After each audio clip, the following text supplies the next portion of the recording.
So I'm just going to have them adopt me as their child, even though they're only like 6 years older than me. So, And yes, Craig, I'm going to be extremely critical of your moon there because you have it tidally locked in the wrong direction. well, hello everybody, and welcome to our live stream. Well, oh yeah, that's right. We have the idiot video coming out later today. A lot of people have been asking me when's my next idiot video coming out, and fortunately for everybody that's in the live chat, it's coming out today. So after this, or I'm sorry, premiere, my next video. Anyway, today we have a great guest. We have one of my favorite guests, well, one of my favorite content creators, since my dabbing into the to the flat Earth nonsense. And we'll talk about that in a minute. But Martymer 81, how are you doing today, sir?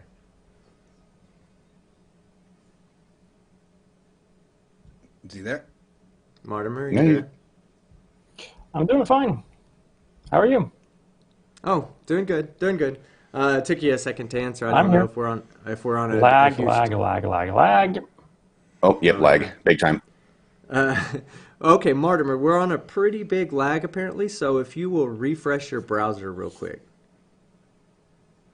Right now it's lagging like a biatch. I'll wait till he gets Internet. that message. It's Craig's fault. What did I do? Yeah, it's Craig's fault. Everybody blame Craig. Okay, but anyway, we're going to get off of that screen for a moment. And, well, here, we'll put Craig up there. Craig, how you doing today, sir? Martimer, we'll get you in I'm doing good. Let me know when you're back, Martimer. Having enjoying putting together my new video, which is about this guy. You can just see his face come around now.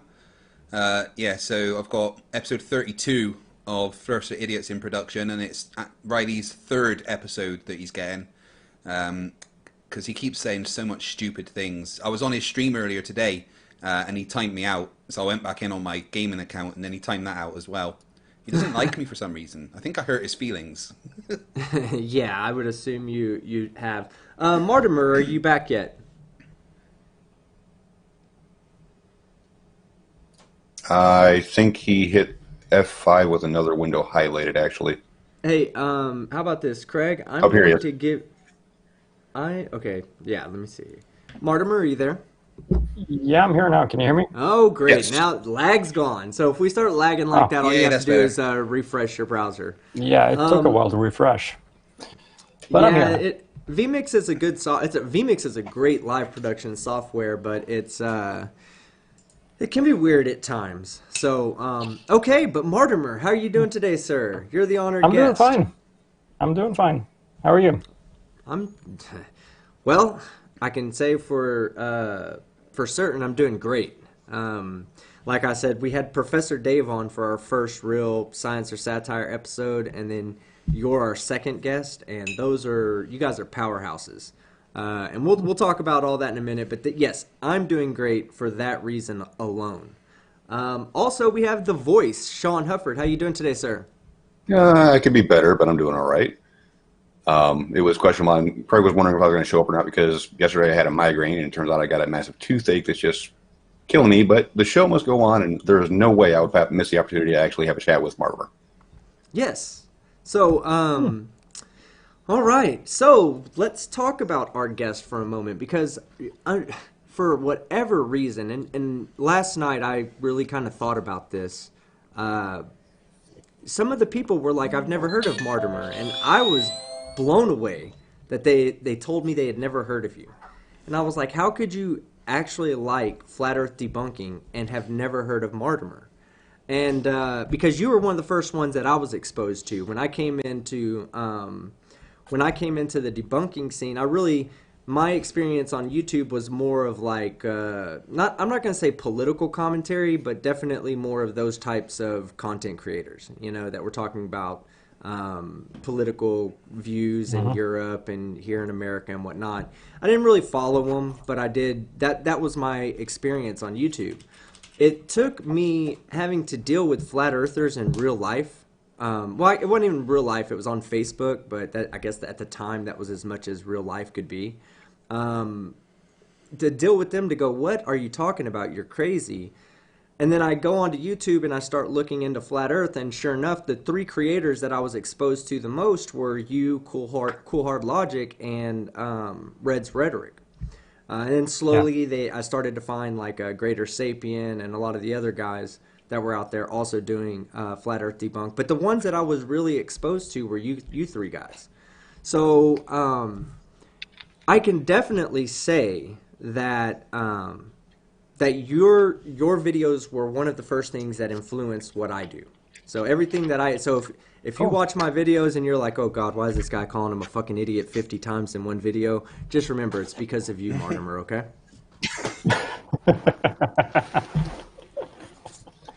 So I'm sure there's a lot of people out there that do want to know what got you into doing all this.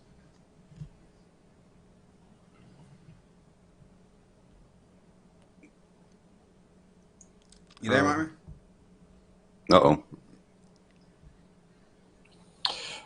Is he? Okay, experiencing a bit of lag again. Can you hear me? Yeah. Hey, Mortimer, Yeah. I'm gonna send you. I'm gonna send Fight the Flat Earth a new join Oh, link for you. I'm gonna refresh again. Okay. All right, and we'll wait till he comes back. Okay. Oh, are you back? You there? No, he's still catching up Right. for when you said that Craig was going to send him a link. Yeah, I'm just gonna give you a new link, Craig. Will Yeah, I'm you here. send this to him? Yeah. I'm going to send you a new link, Martymer, okay? I don't know why you're getting such bad lag. It's your fault, man. It's because you got the moon going backwards. Yep. Yeah, it's all my fault. It's all that Superman time travel thing. All right. Well, we'll get everything going for you guys in 1 second. I will talk a little bit about what I have coming up today. We have a new JM Truth video coming out today. The video is actually pretty good. I felt like it was really good. I put a lot of effort into this video. It's taken a couple of weeks to come out, and the main problem was with the camera work. Of course, there was we got Martymer back. Give me 1 second, guys. Yeah. And all right, can you hear me real time? I can hear you. All right, good deal. Yay. Let me get you brought your other camera brought up so that the people can see you. Okay, good deal. All right, so before we get back into my question for you, Mortimer, let me finish telling the people what I said, and we'll acknowledge some of these super chats that have come through. All right, so today, later today, after this live show, I'm going to update my membership roster because I've got a lot of new members recently, and we have a new video coming out tonight, JM Truth. I'll let you guys in on just one little secret. He says that the sun can't be in space because Don't fire needs oxygen and there's no oxygen in the vacuum of space. That's just one. That's just one, guys. Yeah, exactly. Everybody follow suit. Mortimer did it right the first time. Like if you're in the crowd and you're not face palming yet from just that, you there's something wrong with you. But yes, it's a great video, and it will be coming out tonight. A funny thing about that video, and I almost put it in there as a bloopers reel because that's funny that you always put bloopers reel in yours, and I thought about adding this one part because I was trying to hit this one line and I kept messing it up. I was recording it late at night and I was face palming at the beginning of it, and I hate doing cuts, so I literally like face palmed myself like 23 times, and I had the whole 23 times. I went back and counted them up, but it just looked like it was me going like over and over. So I was like, we'll pass on that. I'm putting that in the video, but yes, I face palmed about 25 times in that. And you have that this one red mark. Exactly. All right, so super chats. Paul Reap for $20. No message. Paul, if you have a message, go ahead and put it in there. Yeah.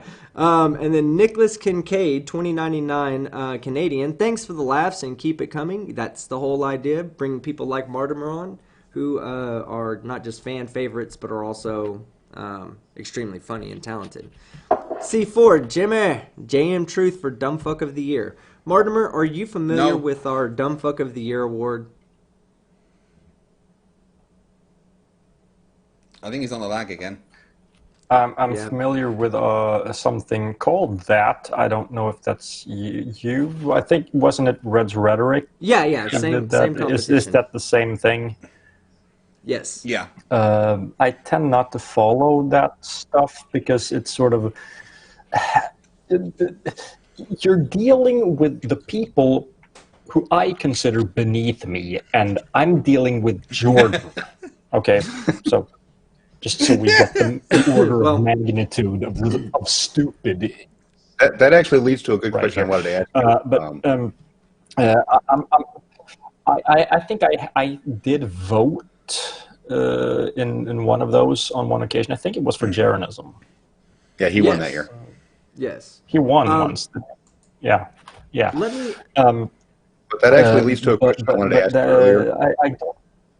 Yeah. Hey, Shoot. I wanted to ask you a very serious question about the stuff that you do. Which do you find more offensive? The extreme Dunning-Kruger that some people exhibit, or those that actually have the proper education and then peddle woo afterwards? Which offends you more? Yeah, that is a tough one. Probably the latter. I mean, they're scammers. They're being dishonest. I mean, Jason Lyle was when I did that. It felt so good to be addressing someone who I know knows that he's full of shit. yes. Yeah, that's exactly what brought me to the question with Paul Lyle's He has series. a PhD in astrophysics, and he is a young Earth creationist. No, he's not. He just plays a young Earth creationist to get money from stupid people. So He I'm doesn't gonna ask believe you, a word of it. I'm going to ask you a question. Who is a bigger idiot to you, David Avocado Wolf or Jordan? Well, according to the stupid count challenge, David Wolf does win, but that's because he says stupid things faster. Jordan, I think. I mean, I don't follow David Wolf, so from where I'm standing, it's Jordan. Yeah. Okay, so we do have a just new said member. more stupid. We do have a new member, Rick Bellamy. Okay, so Martymer, see, we have this little thing every time we have a new member. We welcome our new member with emojis, and the emojis are for the members only, so you'll just see it in the chat if you can see the chat. It always starts by showing your dinger first. Now, I know that sounds very bad, but it's not as bad as you think. It's just an emoji. I cannot. And then we'll go to Sean Hufford. What comes after the dinger, bro? Just because I like to trigger Skeptic, I always put it out of order and say the Mankini comes next. It's not the Mankini, damn it. Mankini. It is the damn meat tube. All right, goes But the meat meat tube tube and only then... exists in your head. No, Taco Bell, circa 2000. So, let's see. You're from Sweden, there, Martymer. Do you guys have Taco Bell up there, and how long have you guys had it, if you have, or if you do have it?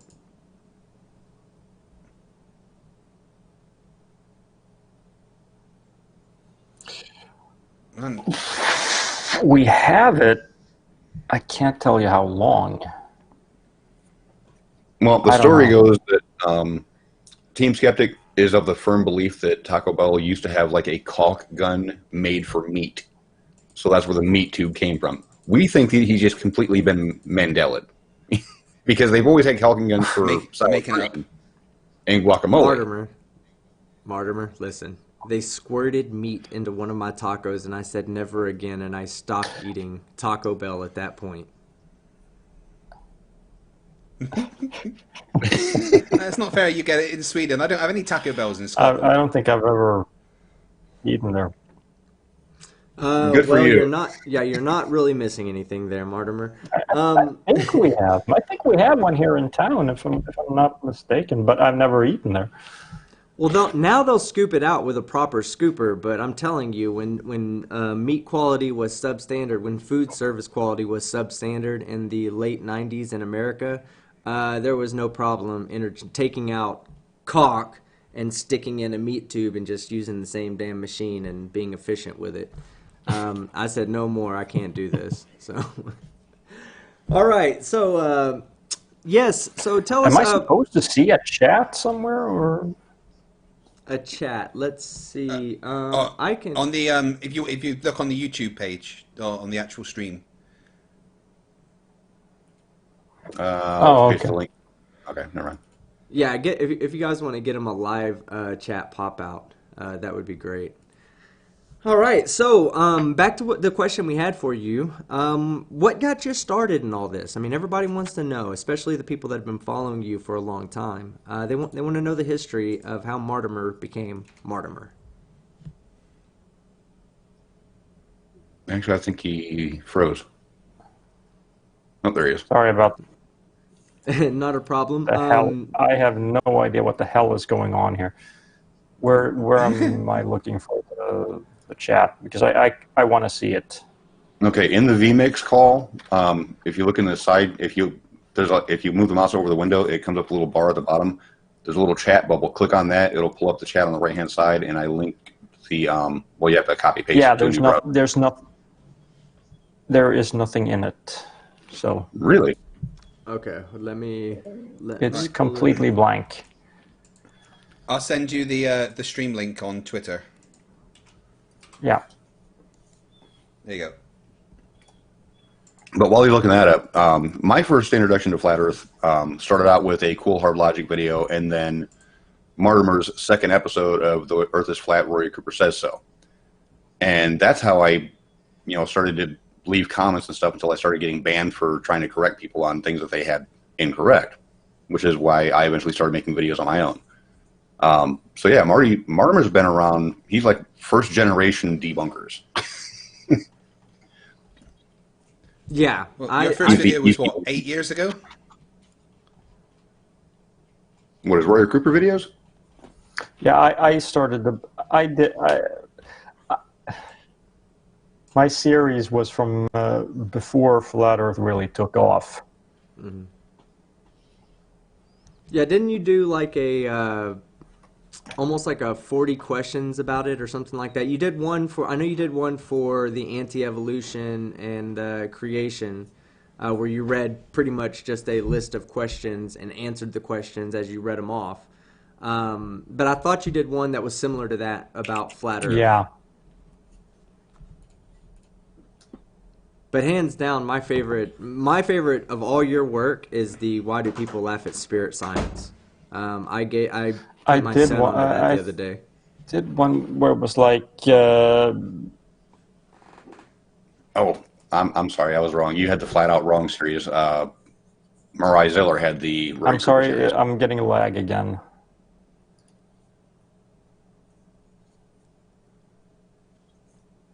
Yeah, it seems that way because it's coming in really late. Yeah, that was Ziller.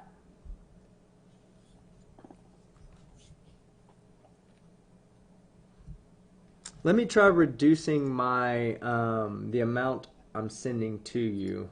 Wow, this is lagging. I'm gonna reduce the amount of data I'm sending back to you, so your quality will drop on your screen, but it may reduce your lag.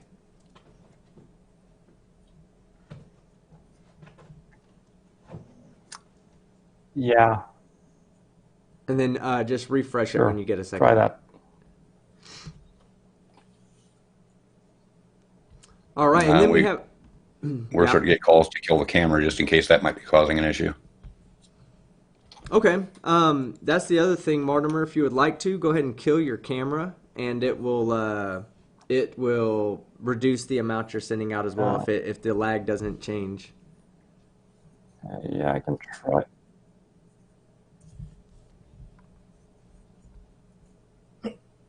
Still there? He might have. We lost Mortimer. He might be refreshing. And the super chat is so appropriate. Roundies can't internet for $2. Roundies just can't internet. Damn it. Yes, apparently I'm we here can now. tonight. Oh, great! Now we have Mortimer. Let's go ahead and take your screen Let's off. see. I'm gonna try to have the camera up, and we'll see if I have to shut it off. All right. I'm Okay. sorry. It's not that my internet is terrible. There's something is going on here. It could be any point in My between internet us. is So. usually fine. Yeah, exactly.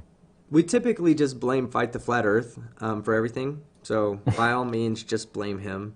He won't mind. Yeah, But just point okay. up and left and flick the screen. Yeah. All right. So it does seem like you're on point though right now with timing. All right. So if you want to start and tell your story, I'd love to shut up and let you talk. My story. Your YouTube story. My YouTube story. Yeah. Where when I started out and stuff like that. You mean? Yeah. Of course. Of course. Yeah. Okay. I started out. I think I made my account in 2009, and I started a little after that, maybe 10, debunking creationists. And I kind of got stuck with that, but I always wanted to debunk pseudoscience in general, because I'm just sick of it. So much stupid out there that I want to. I want to do my part fighting it, So yeah, I started doing creationism, and then eventually I discovered Jordan, spirit science, and that's when my channel really got noticed, and I had a lot of fun with him.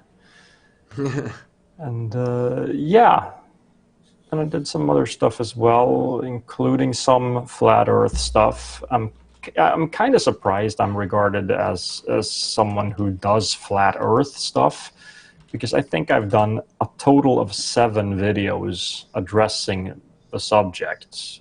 Flat Out Wrong was 6 parts. And then there was one quick video where I just debunked a list of things that I've found on Facebook. But this was before Flat Earth really took off. So I'm kind of surprised that people would see me as a Flat Earth debunker, because I think that has to do with the fact that you did some of the best debunks early on, and they were just outright ignored. Well, yeah, they were ignored, and I think one reason why they were ignored is that I didn't drive traffic to flat earthers, which only proves my point that they are not interested in anything other than getting attention. That was a decision I made because I could not determine which were actual flat earthers and which were pose. So I decided not to actually show clips from any flat earthers videos, not to mention anyone by name, nothing like that. And I simply said, look, this is what they believe. If you don't believe me about that they believe that, I don't care. Just here's the claim. I don't care if you actually believe that someone is making the claim. Here's what's wrong with it. And no flat earthers seemed to complain. I think I received one video response where a guy made like a 2-hour response to the first part of Flat Out Wrong, which, by the way, did not include a single debunk of anything. It was just, here's how we know the Earth is round. Now, in the next part, we're going to get to the actual arguments flat earthers make. So everything that guy brought up was going to be addressed later on. So I didn't really care about that. But that's the only real attention I got from them, and that's why no one else watched it, I guess. Well, Um, when I first got into it, it was definitely recommended to me. Now I was searching okay. for flat Earth, and at the time, like I said, there wasn't a lot of anti-flat Earth stuff out there. There was 100 times more, flat Earth videos coming out for every one debunk video. The only Mm. people really debunking it were your videos, which were really old, to be honest. I mean, they weren't really like I don't think they were maybe like 1 or 2 years old at the time. And then Red's Rhetoric's live streams were always popping up in my feed, and then Cool Hard Logic was always popping up in my feed. So Yeah. now I think there's a lot more. There's a lot of people that are flooding the anti-flat Earth, videos, which is not a bad thing. Yeah. I encourage anybody to get out there if they want to do this. By all means, get out there and do it. You can never see how successful you're going to be at something until you try it. That's how I approached it, and it worked for me.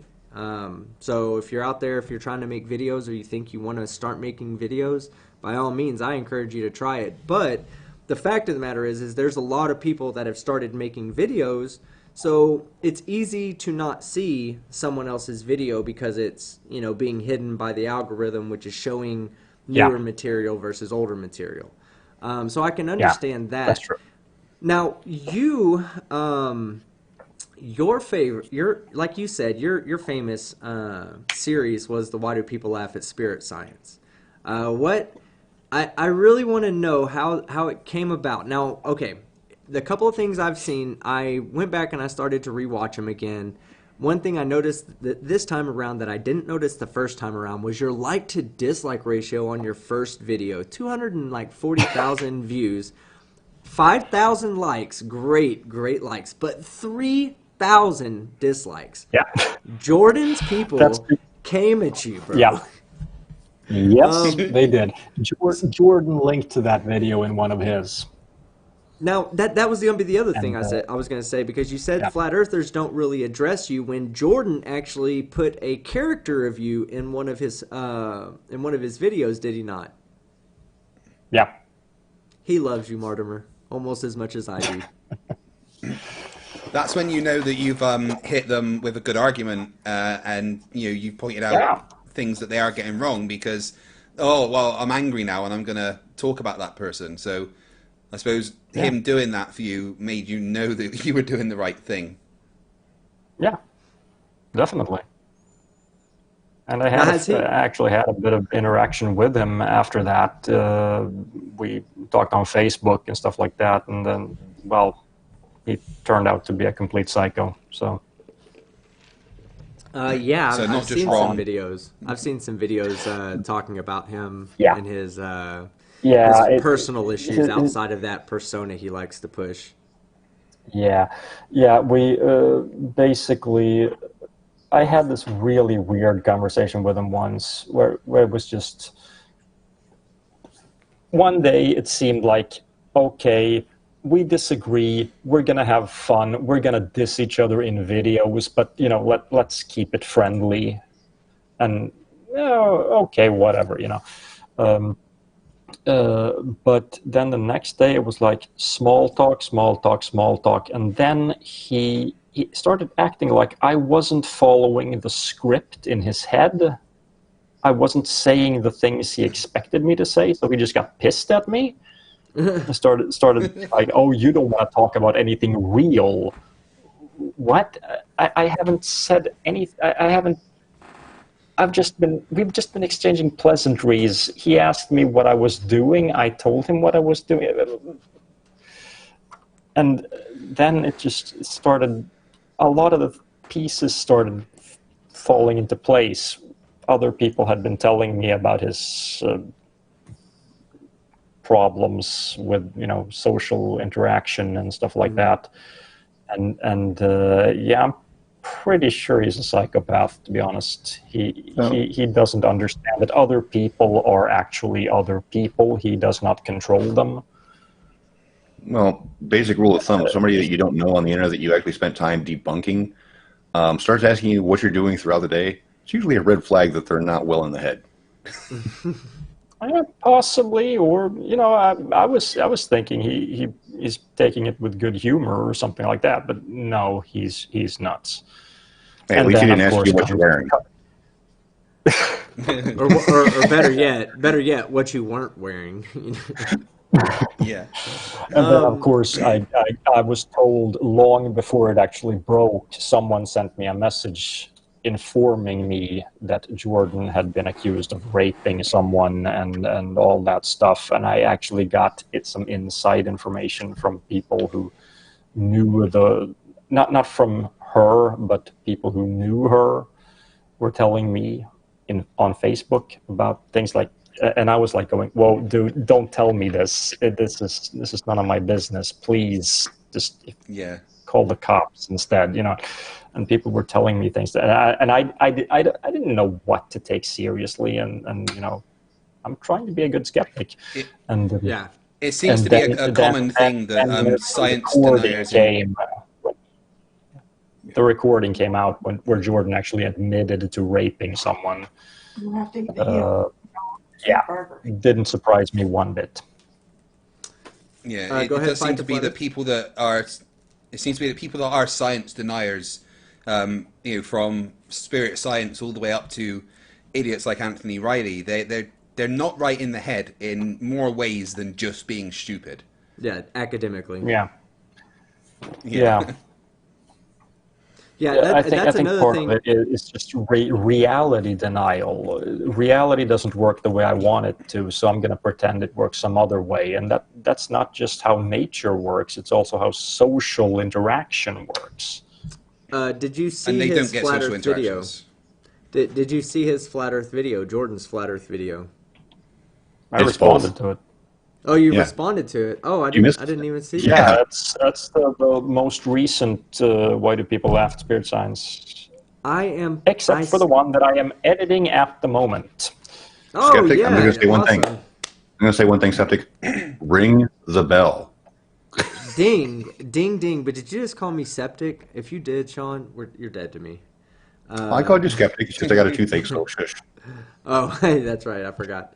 Well, that's great. I'm glad you did, but that was hilarious of me hilarious of you to respond to that, because when I saw it, the first thing I thought to myself was, I don't really want to respond to this because, like, as somebody who respects you, I would rather like defer to your upcoming video, just knowing that something would come up.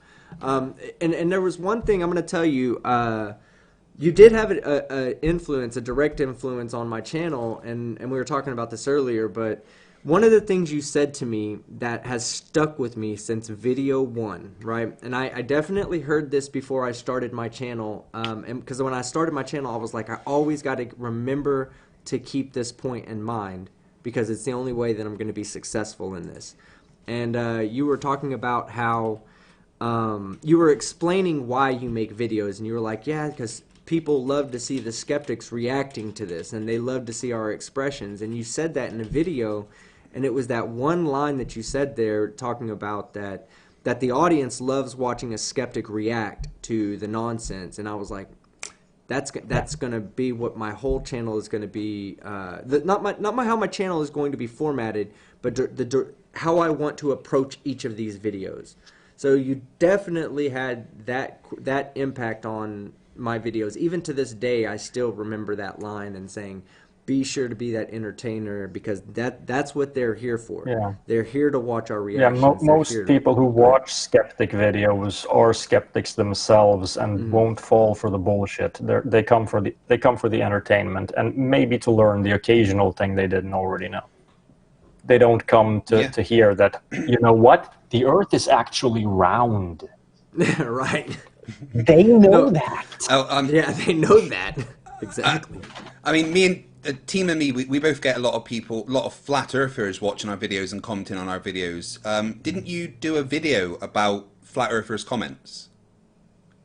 Yeah. I've done a couple of, I think maybe 4 or 5 now, hate mail videos where people, I just go through the comment sections. Most of them are from Jordan's crowd. A couple of creationists but I also did one that was exclusive to flat earther comments. Oh, one about moon hoaxers as well. We recently have had I did that. We've recently had a guy that comes into our live stream, and I'll turn it over to FTFE because he's so much more familiar with these arguments. Take it away, FTFE. Tell him about Flat Earth Aussie Jesus. Oh, goodness, right. His moon claims. Right, so face protection. This is even worse than the sun needs oxygen to burn, right? So, according to Flat Earth Aussie Jesus, the moon, right, was dug out of the Grand Canyon by giants, filled with hydrogen or helium whilst it was cooling. That's why there's craters, because that was the quartz popping. And then it was put in the sky to mock us for worshipping the sun. But the sun, Martymer, the sun is an interdimensional portal. And also pendulums are controlled by demons. Yeah. All right, so this is what we deal with. This is the new dum-dums on the internet. That's why I don't do people at that level.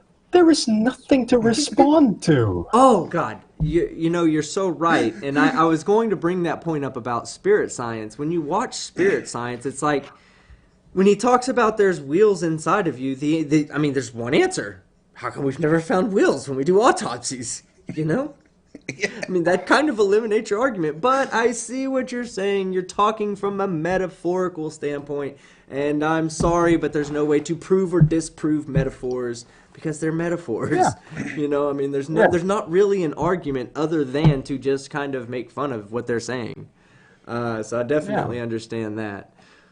Okay, so we have Leo Cross Chaos says, well, some, like me, come for science, like actually to learn something. I always like the videos best where you guys go through the background, the concepts, the formulas, etc. And I want to agree with you on that, Leo. That's one of the things that I liked about Mortimer is that he actually had some of the math and science, especially when you were talking about your series on Dr. Lyle. Because you have much more of an education to deal with that than the average debunker does. And I believe you have your degree is more of a physics-based degree, right? Your education. Yeah, I'm a physics teacher. Physics teacher. Okay, great. You're actually a physics teacher. Yeah. So my degree is in education. I have a master's in education, but it includes the equivalent of a bachelor's in physics. Hold on 1 second, guys. Apologize for that. All right. So yes, I am educated in the subject. Yes. Go ahead, fight. I was just going to ask, the big argument that a lot of them constantly push around is the whole density and buoyancy as a replacement for gravity. Mm-hmm. As a physics teacher, what's your response to that? My response is Newton's first law. If no force is acting on an object, it will not accelerate.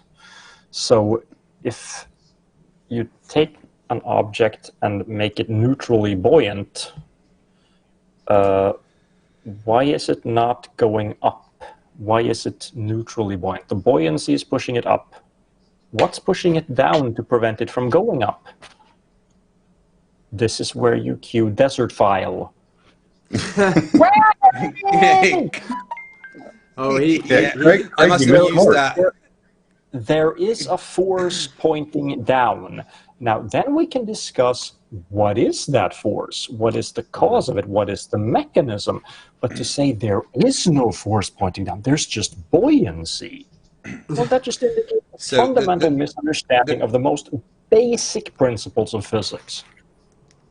The current responses that we get are, first off, density is a force. Yes. Which is monumentally stupid because by it's a definition, scalar. It has no mass vector. over volume. Exactly. Yes. Yeah. It's a relationship between the mass and the volume. The way that they go after that is they're saying that, well, gravity isn't a force, as Einstein said. So how can a non-force do anything? Whereas they don't understand that, within Newtonian physics, it's a force, but talking about Einsteinian gravity, it's the curvature of space-time which makes the force happen, the apparent force, but they don't understand the connection, so they just say, well, the current science is that gravity isn't a force, so how can it do anything? Before you answer that, Martymer, I want to say that the same person that's saying this, and I believe you're familiar with him, Anthony Riley, he cited the guy. He first cited I guess, is he an astrophysicist? Is George Musser an astrophysicist? George Musser. Or is he just a regular? His PhD was actually in the orbit of Mercury and stuff like that. So his main is so what he did, Martymer, he wrote, or he put out a paper called He Snaps the Wand of Einstein, right? George Musser did, and he basically of Newton. He breaks Newton's wand, is what he was saying that he no longer was. Einstein broke Newton's concept of gravity. So then the guy says, well, Newton's wrong because of what George Musser says. Well, Fight the Flat Earth gets George Musser on his channel, and the next thing that comes out is George Musser is a fraud. We can't listen to that guy either. So he basically said, the source I cited was a fraud. So, but that's what we're dealing with flat earthers. Yeah. But what it really comes down to, is gravity a force or not? It depends on what you mean by force. What counts as a force?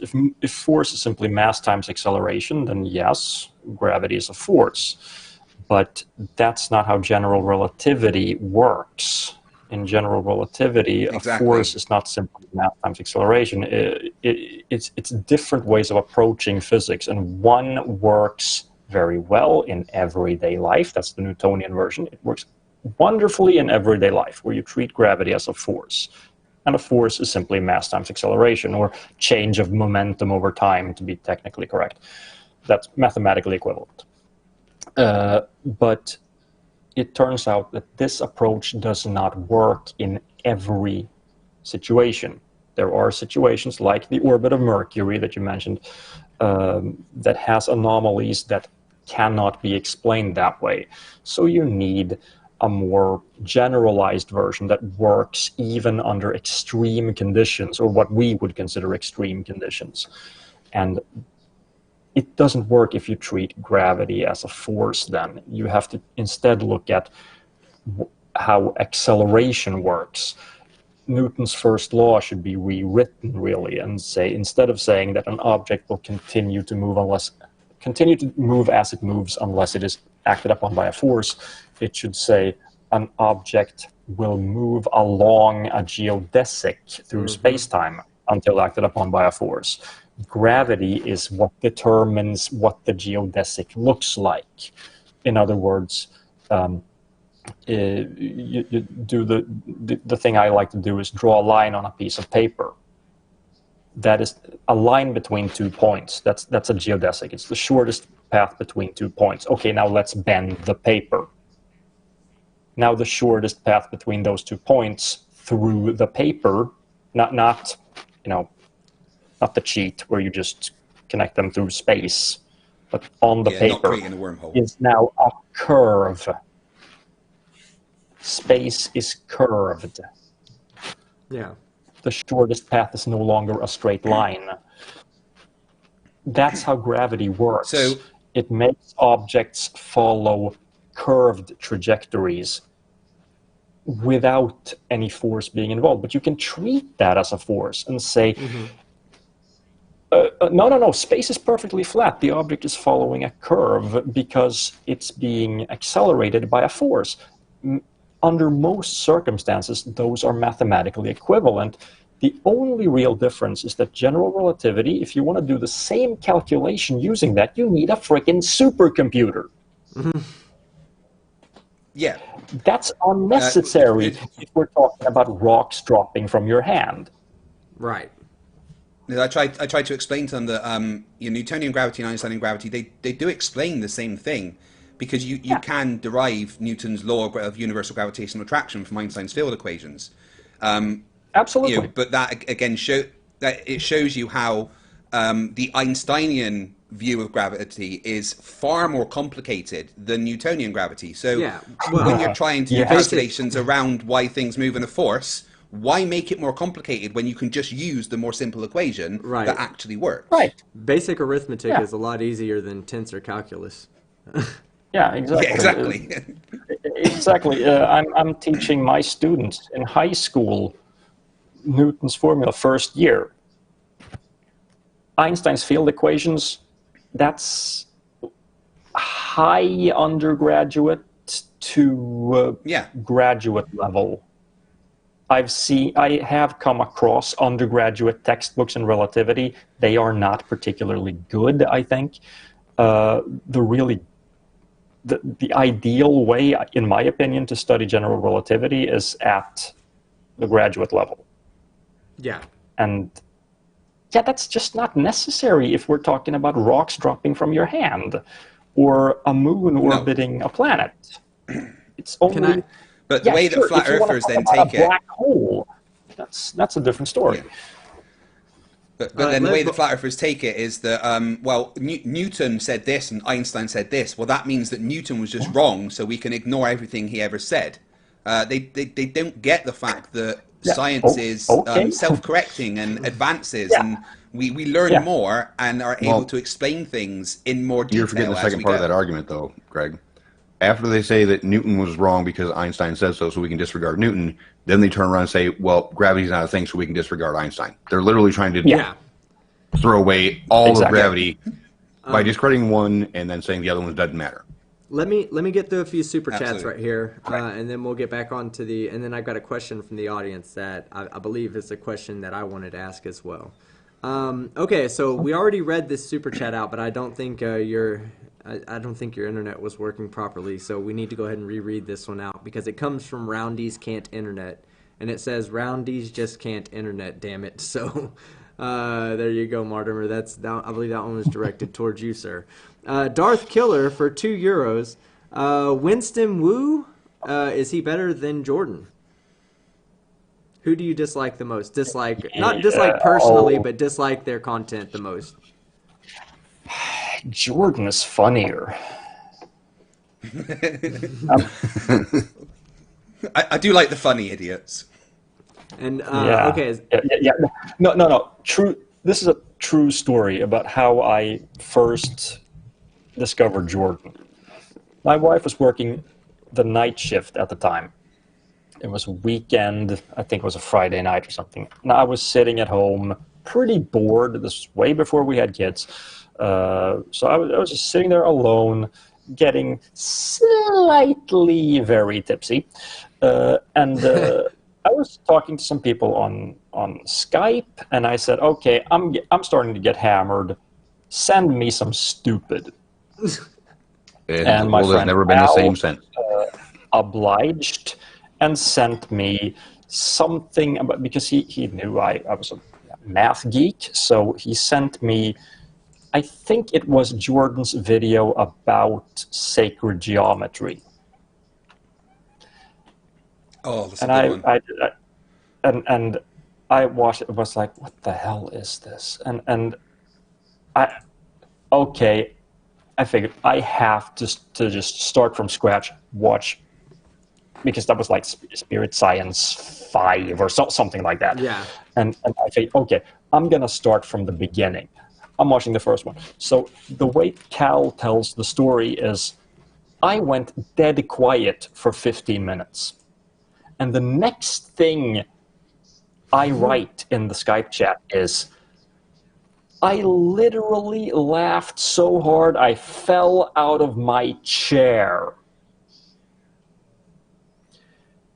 That's absolutely true. I had that perfect level of blood alcohol. Right. That everything stupid was funny.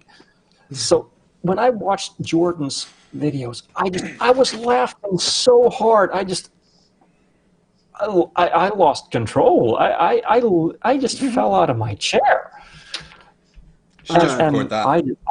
I have to respond to this stuff. And it is that funny. I mean, yes, it's frustrating to hear his idiocy, but there's so much to work with. I know. He's amazing. He's a plethora of golden material. Let me get through a couple more super chats. AKA the independent variable from $5. Oh yeah, we do have a couple of sharpshooter questions to ask you in a moment. FTFE looking for a flat smack? Question mark. Step back, get some cream on your flaps, Jack. Skep team, ring that ding with this super chat. Okay, let me ring the ding for you there, bud. Yeah, I'll find it. Give me 1 second. There we go. Right. I think he was looking for you to rap that. I did kind of. Kind of. Darth Killer for 10 pounds or 10 euros. God, I'm so bad at this. Martymer 81. Your opinion on the position relating gravity that Muslim flat earthers were notorious for. That position was simple. Gravity exists as described by science. Let me reread that, make sure I read that right. I guess he's saying, what's your position, or what's your opinion on the position relating that gravity that Muslim flat earthers were notorious for? Do you understand what the question is? No. I don't. Because I don't know what the thing. Hey, Darth Killer, if you want to tag Please me clarify. or fight the flat Earth, clarify the question and tag me or fight the flat Earth, and I'll be sure to read it. The Casual Spaceman for £5. Would I be right in saying gravity can be more easily explained with mathematics as a force than Einstein's relativity can with mathematics? Yeah. Yes, but you will only take it so far. Exactly. If you want to talk about the gravitational forces that we, or for lack of a better term, that we experience in everyday life, and that includes if you want to take a trip to the moon, if you want to calculate the trajectory of a spaceship, Newton's gravity works just fine. But if you want to start looking at black holes and stuff like that, then you're going to have a problem. Yeah, just saying they're not going to run field equations to drop a stone. Time dilation, too. Exactly. I mean, you could do the field equations and figure out why a rock falls, but that's unnecessarily complicated. You don't need to. You can just use Newton's law of universal gravitational attraction because it makes everything so much simpler, and it works. So should we ask these questions then? Yeah, go ahead. You ask your two. Now, before we ask these questions, Martymer, these are questions that we have asked Flat Earthers live. So if you feel like we're wasting your time, please do not yell at us because they actually got these wrong, and they get them wrong regularly, okay? So go ahead, fight the Flat Earth. First off, I have a triangle with sides 1, 1, and 1. What are the internal angles? 60 degrees. Yay! Why can't Flat Earthers do this? Good job, You didn't have to. We've had answers from triangle calculator. Triangle. If all sides are the same, we've had answers ranging from 30 to my triangle calculator doesn't do that. Assuming we're talking about flat space. Yes.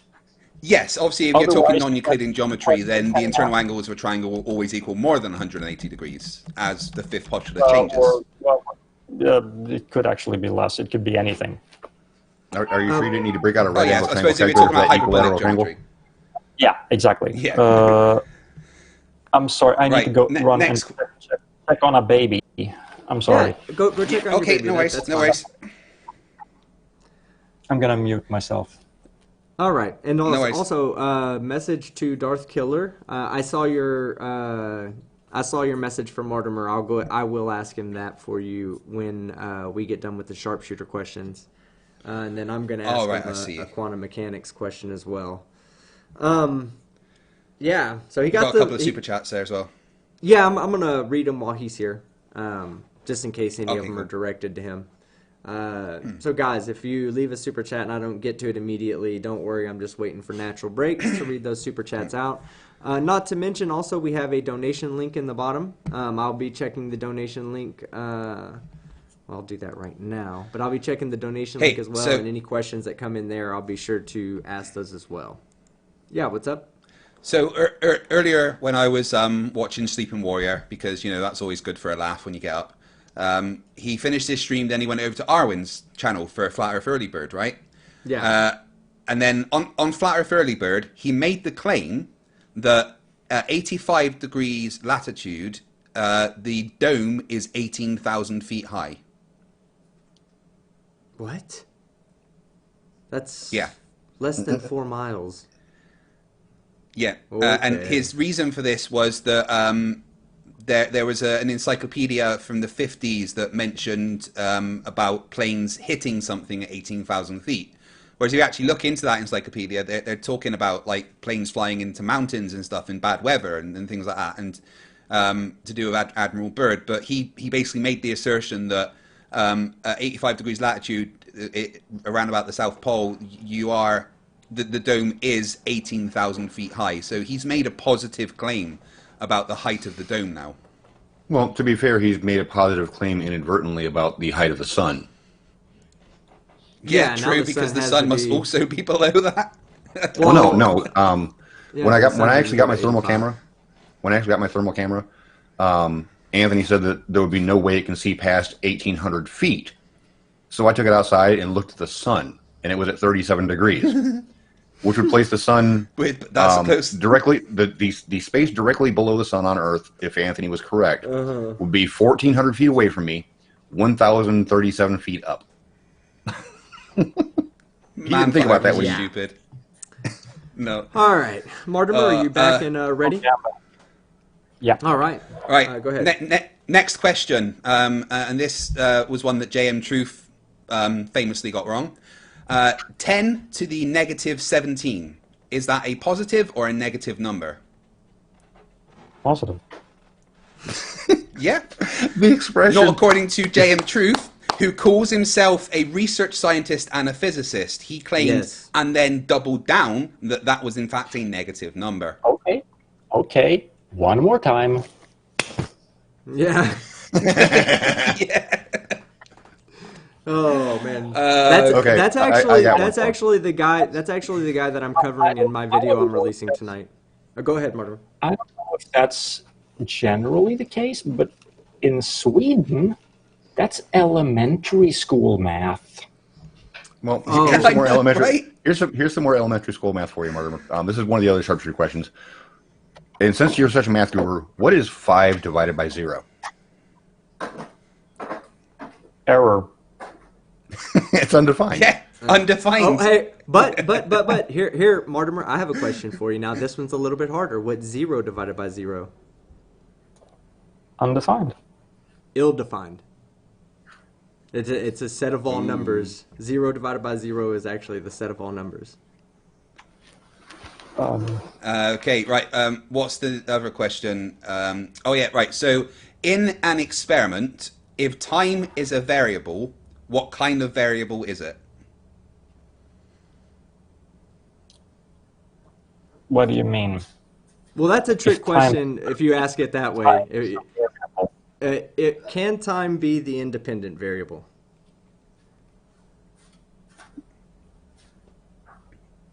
Well, yeah. It's generally the independent variable, right? Yeah.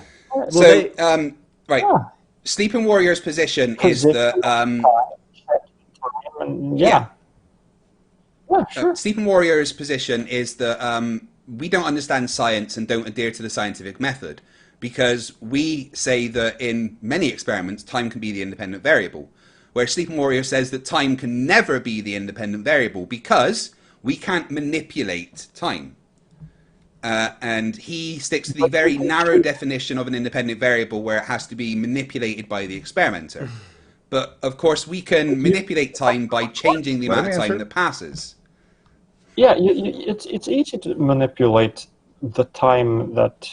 I mean, if you choose to look at where... If you take a simple experiment where you have a body that moves at constant velocity, its position will depend on how much time has passed, so you can choose when to look at the position. I'm going to look now. So I'm going to look now. When you he choose says we can't to manipulate time unless we're Doc Brown. Yep. Many people have tried to explain this to him, Mortimer, and he just refuses to acknowledge it. But his new answer is that, we can't manipulate time, but we can manipulate the passage of time, because that's a different thing to time. Well, yeah. Yeah, I see the confusion on your face. Well, Sure, let's confuse him some more. How fast do you want to go? Let's confuse him some more. When I first confronted Anthony about this whole time being an independent variable thing, he actually cites a source from Purdue University in Indiana, where they actually give an example of the growth of coffee beans and coffee plants. And one of the independent variables that his source lists is day length. He thinks that's the amount of light it receives, not how long it receives light. I actually had him look up the definition of day length. He read it out as the number of hours that the sun is available, and still denies that it's a passage of time. All right, now, Martymer, we do have a question from the audience, the one that came in on the super chat. He did rephrase his question. He said, let me rephrase. He says, Muslim flat earthers were notorious for holding the position that gravity exists as described by science, but they also hold the position that the earth is still flat. How do you think they resolve the two? I don't know how they resolve the two. I mean, technically, if we're going to have a hypothetical universe where the Earth actually is flat, you could still have gravity work just fine in that universe. I mean, if the Earth were like a really massive, thick disk, walking around on the top of that disk, you would experience gravity pulling you down onto the disk. The only problem is how that disk would form naturally, but they're religious, so they believe it didn't. They believe it was conjured into existence by an invisible wizard in its shape. So, yeah, they can definitely reconcile the two. There's nothing about flat Earth that says you have to deny gravity. Well, if gravity exists as we describe it and the Earth is flat, wouldn't it, say you're walking around on top, as you got towards the outer edges, wouldn't it be more like going uphill because gravity would pull towards the center of the disk? So if you're in the center of the disk, you'd feel gravity normally, but the further you got away from the edges, wouldn't you be like walking uphill? But fight the flat Earth. The idea, there's another argument to that really kind of destroys that. If you were to say that the Earth was, or whatever mass was underneath the flat Earth, as long as it was sufficiently large enough, then the vector that's pointing to the center may still all seem like it's pointing straight down to us. Yeah, exactly. And it could also potentially be that the disk is, to use the mathematical term, large. In that case, it's going to be the gravitational field would be locally homogeneous anywhere. I mean, who says that? Take the Antarctic wall. Maybe the disk continues out for 17 trillion light years beyond that. In that case, everywhere inside the wall, it's definitely gonna look like gravity is pointing in the same direction everywhere. So, no, I don't see a contradiction there. It's stupid, but I don't see any contradiction. The main problem, I guess, is that gravity wouldn't, the disk wouldn't form because at a certain, at a certain mass, the natural shape for things to be because of gravity is a sphere. Over time, the force of gravity would make anything a sphere, pretty much. Yeah. Now we have a super chat from a close friend of mine, Microbloganism. He says Cal is a good dude, or is a cool dude. That is all. Yes. So Yes. and he made a Good friend of mine Mortimer. actually came all the way from Scotland to come to my wedding. Oh, that's awesome. So, You yeah. talking about Yeah. the Cal who he's talking about in the super chat? You're talking about the guy Cal. Yeah. Oh, okay.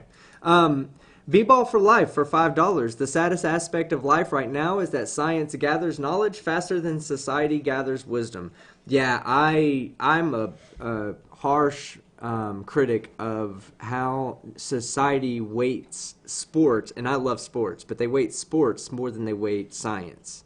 Yeah. I think if we weighted things, if we put more emphasis on science, then we would have a faster growth rate of things like technology, which we all love, and we're basically stunning ourselves by putting the emphasis on sports, because if we emphasize science and technology, we would be living in the future right now. So, Well, that actually leads me to a question I'd like to ask Yeah. Martymer. What's your view on the media releasing scientific findings before they've been finalized and getting things wrong? Like with the Italian group that found that neutrinos went faster than light Yeah. because their screw up. Yeah. Media wants headlines, they want to sensationalize, and they don't have the patience to actually wait for things to be confirmed. In science, everything is going to take time, and the problem is it's going to take whatever time it takes. It's the Duke Nukem Forever problem, you know. I was just thinking that. And it's finished, I still enjoy Duke Nukem and Forever. it's going to sell. Well, get out. so No, but Hop. Oh, go ahead. I'm sorry. that is how it works in science. You never know when you're going to be finished, but you can't release the headlines until you're finished. Yeah, I think Professor Dave Explained said it best, that science writing in the media is very irresponsible, because they're just looking for the clicks and the views. So they'll put a headline out like, "Oh, Einstein's gravity proven wrong," when actually it's not. They're just talking about how at certain levels, very much like Newtonian gravity breaks down at certain levels. When you talk about close to the center of a black hole, a lot of Einstein's equations break down. It doesn't mean that Einstein was wrong about everything he said, but that's what they will look at, just the title of that and then run with it. Right. And that's a brilliant example, because here's the thing. Einstein himself knew that Yeah. if you take a point mass, yes, his equations break down in that point. He knew that. He created the equations. He actually knew how they worked. Yeah. This is...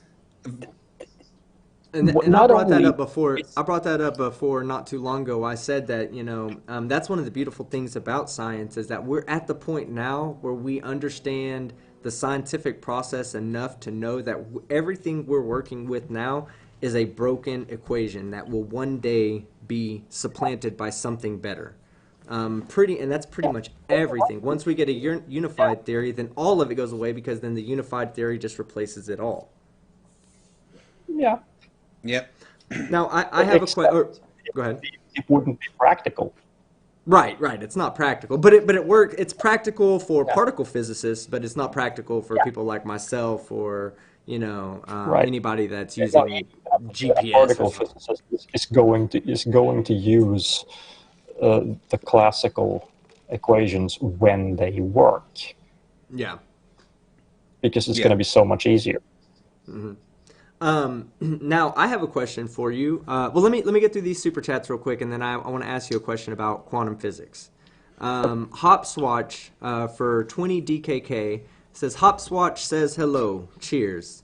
I'm assuming he means Hello, you. Hopswatch. He means Martymer, FDFE. Nobody tells us hello. You know this. And then Lucian Andrews for 25 Rons. I came from Mr. Sensible Stream, and apparently Right the Hand is not a flat earther. He was only pretending. Well, he did get his ass kicked by a woman by a MMA fighter. So he can never run away from that. He can say that he's not a flat earther anymore, or that he was only pretending, but he really I thought knew he that was badass. Right the Hand wasn't a real flat earther the second that I debated him. Yeah. I'm trying to find a good picture that someone actually posted of that in my Discord. Carry on.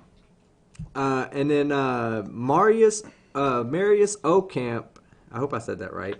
If the sun is local, what? And I'll let you answer this, Mortimer. So you we'll get you back ready to deal with flat Earth.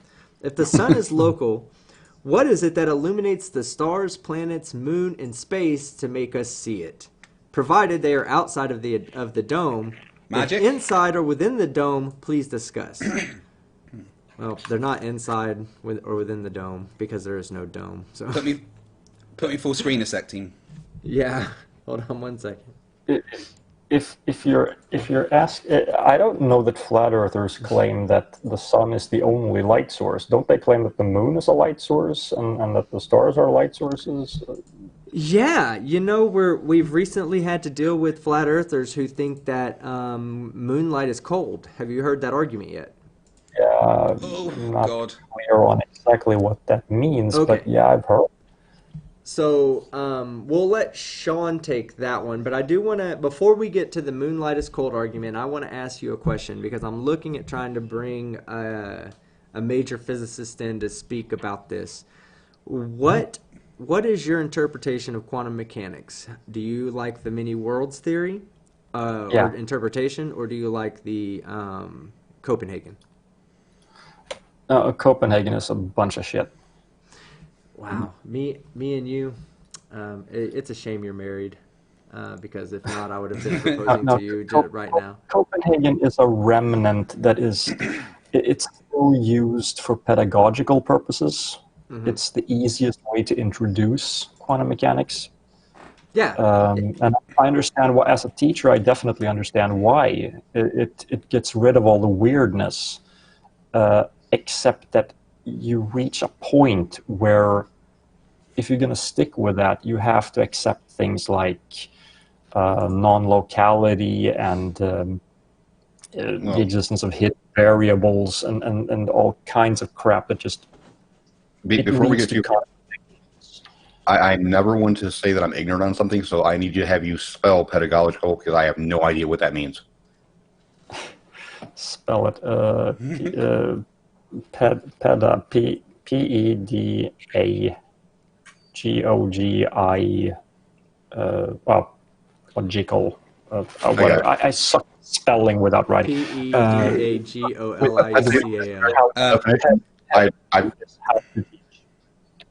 Yeah, it's just dealing with how you teach. So thank you for letting me know that you taught me a new word. Let me just address Flat Earth Aussie Jesus, who's in the chat now, by the way, the guy who thinks the moon was dug out of the Grand Canyon by giants. Hey, crazy Ross, I still don't believe that you're only 48, you look 307. But he says the moonlight does accelerate the calling process, though. No, we actually showed that isn't the case when Red Rhetoric was on my channel. Red Rhetoric came on to debate Harold the Duck, and he showed a video where... Don't censor Harold. He showed the video where there's sensors next to a house, and as the moonlight goes over them, the temperature doesn't change. So unless you are claiming that moonlight has some special ability to only cool water, then no, you're completely wrong. But I think that is what some of them are claiming now, that it's not that moonlight's cooling, it's just that it cools water. Yeah, present a mechanism. Yeah, they did a really good experiment where they had where it was actually an ingenious way of doing it. They had a gradient. They had several sensors down, and they let the moonlight sweep across it. And they said, "Hey, if moonlight cools it, then we should see a gradient sweep of cooler temperatures as the moonlight crosses it, and then heating back up as the moonlight leaves it." And sure enough, there was no change in temperature whatsoever. So and that was Where's Wally? Where's Wally? Yeah, Where's Wally? Now we have a 5-pound super chat, malicious bloke. Given all the many types of science denialists today, flat earthers, climate skeptics, and he has that in quotation marks, anti-vaxxers, creationists, etc., how doomed is Western civilization? Mortimer? I don't think we can say it's doomed yet. I think the biggest problem is that there's a nut with a football.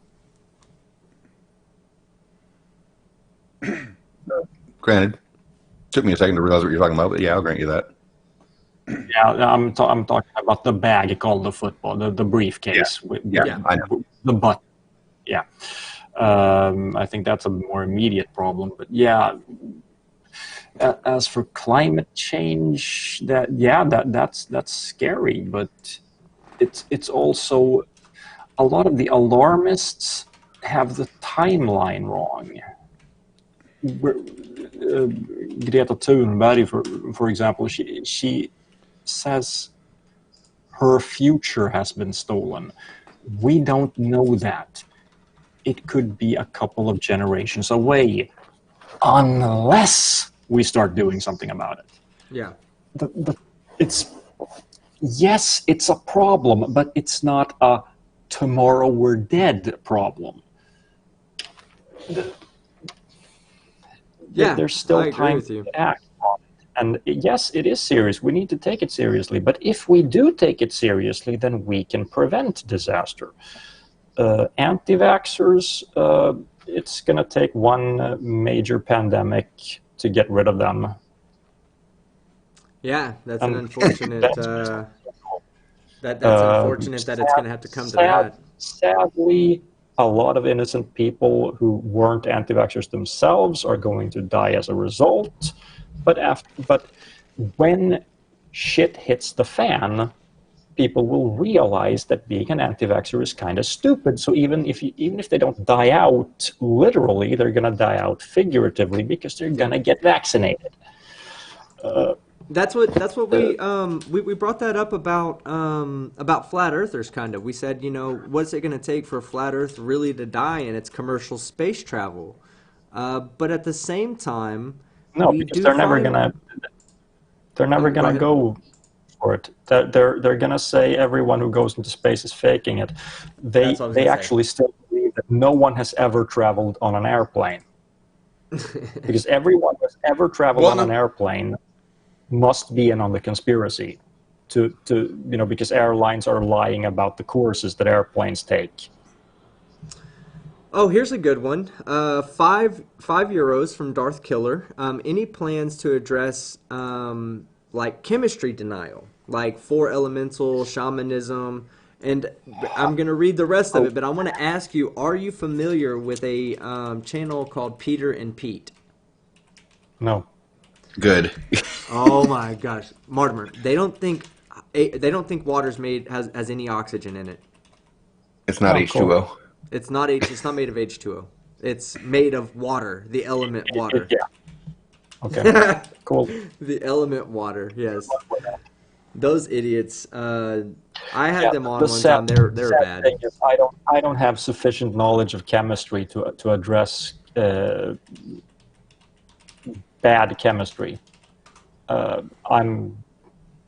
I've taken chemistry barely above the high school level.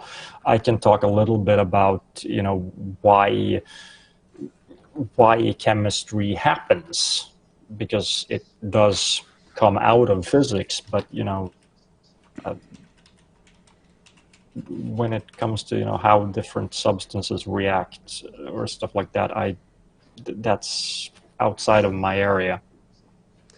Yeah. So no, I don't have any plans to do anything about that. Geostriver, or I'm gonna say his name right for the first time ever. Geostriver says that Team Skeptic can fight the flat Earth. We should know that chemistry denial is his stuff. Yes, he just got his master's degree in chemistry. Congratulations, Geostriver. Good shit, man. Love you, bro. Good man. I told him that we're going to have him on in a future episode of Science or Satire to come on and talk about the stuff he does. So, other than that, let's see. We have a few things that we're going to start wrapping it up here in a moment. Martymer, we do a little segment at the end of at the end of each show called "My Buddy's an Idiot," and just giving you the heads up now. I'll make sure that we have the live chat popped out for you, and we'll go over all that in a moment. just to tell everybody to start getting their My Buddy's an Idiot ready. And today's topic, today we're going to say that My Buddy's an Idiot is going to be dedicated to Jordan from Spirit Science. So everybody get your My Buddy's an Idiot ready, and when we're getting closer to that, we'll let you know. Now, a few more things about your channel. One of the things I absolutely loved, and I wanted to ask you if you were a gamer because of it, but your wrestling videos. When you had Patch and, I believe, was it Patch and David Avocado Wolf fought in one, and then David, who else did David Avocado, he took the belt from somebody else. Who did he steal the belt from? No, he got it from Patch. Oh, he got it from and then Patch. It was Morg that challenged Wolf and lost. So are you a gamer? Yeah, when I can find the time. Oh yeah, tell me about it. I try to stay in touch with that. It's I have been my entire life, but today I don't. I try to play a little Hitman nowadays when I can find the time, but it's Okay. Here's the real question: Xbox or or PlayStation? PC Master Race. Go fuck yourself. Correct. Oh, correct God. answer. Correct answer. It was the And unknown. look answer. at the time, guys. It's time to go. No, I like playing PC too, but I'm a PS4. I'm a PS4 fiend.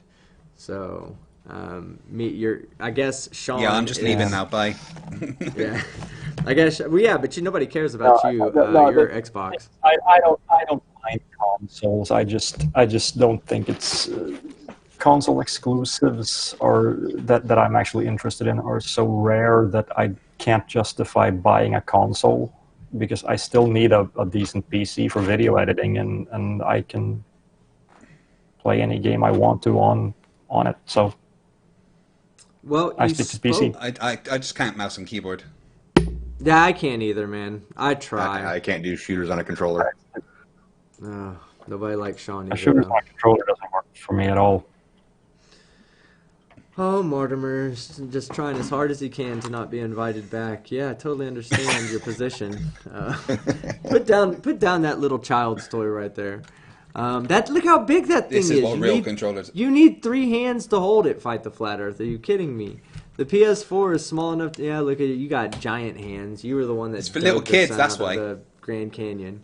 No, yeah, I'm a big gamer as well, but I'm just like you. I just can't find the time anymore. I spend too much time researching my videos and looking for new material that it just what's important really took precedence, and video games just aren't that important to me like they used to be. So, okay, we have Jane Doe donated $5 on the donation line. You forgot to ask Martymer how to... Oh my gosh, that's right. We have one more sharpshooter question for you, Martymer.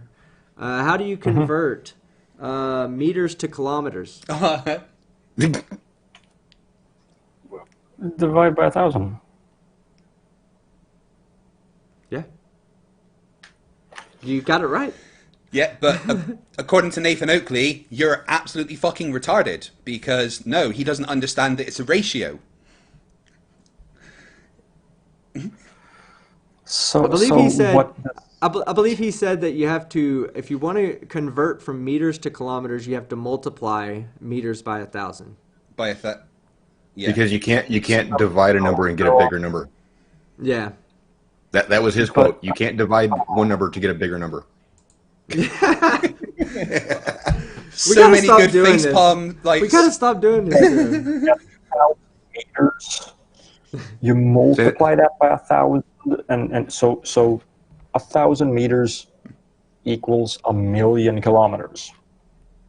According to Nathan, yes. He doesn't understand. Yeah. And then we have a super chat that says, we have a super chat from Darth Killer. We have a super chat from Darth Killer, and this one's for you, Martymer. It says, Martymer, Windows, Mac, or Linux? And he wants you to know that he starts wars with these questions. I honestly don't care. I use Windows, but for what purpose? It works for me. Yeah, I think he's talking gaming. when I Yeah, for gaming, Windows, yeah, definitely. Windows. When I used to do Wait, there's games on Mac? I have no idea, but Yeah, when I used to do my totally see myself switching to Mac for video editing, but I'm not going to buy a second computer. yeah, that's what I was going And to say. Linux, Whenever if you want to do programming and stuff like that, but I don't do that. So Linux is just not interesting to me. So yeah, I'm uh, sticking with Windows.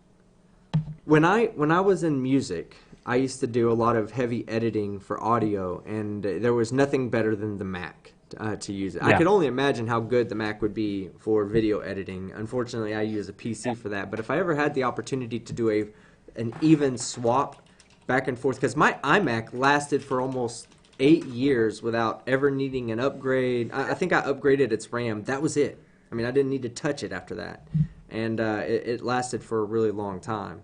Unlike every PC I've ever owned, after about 2 years, it's either time to get a new PC or do some pretty heavy upgrades. Yeah, yeah. That's the problem with PC. You got to keep messing with things, and the fact that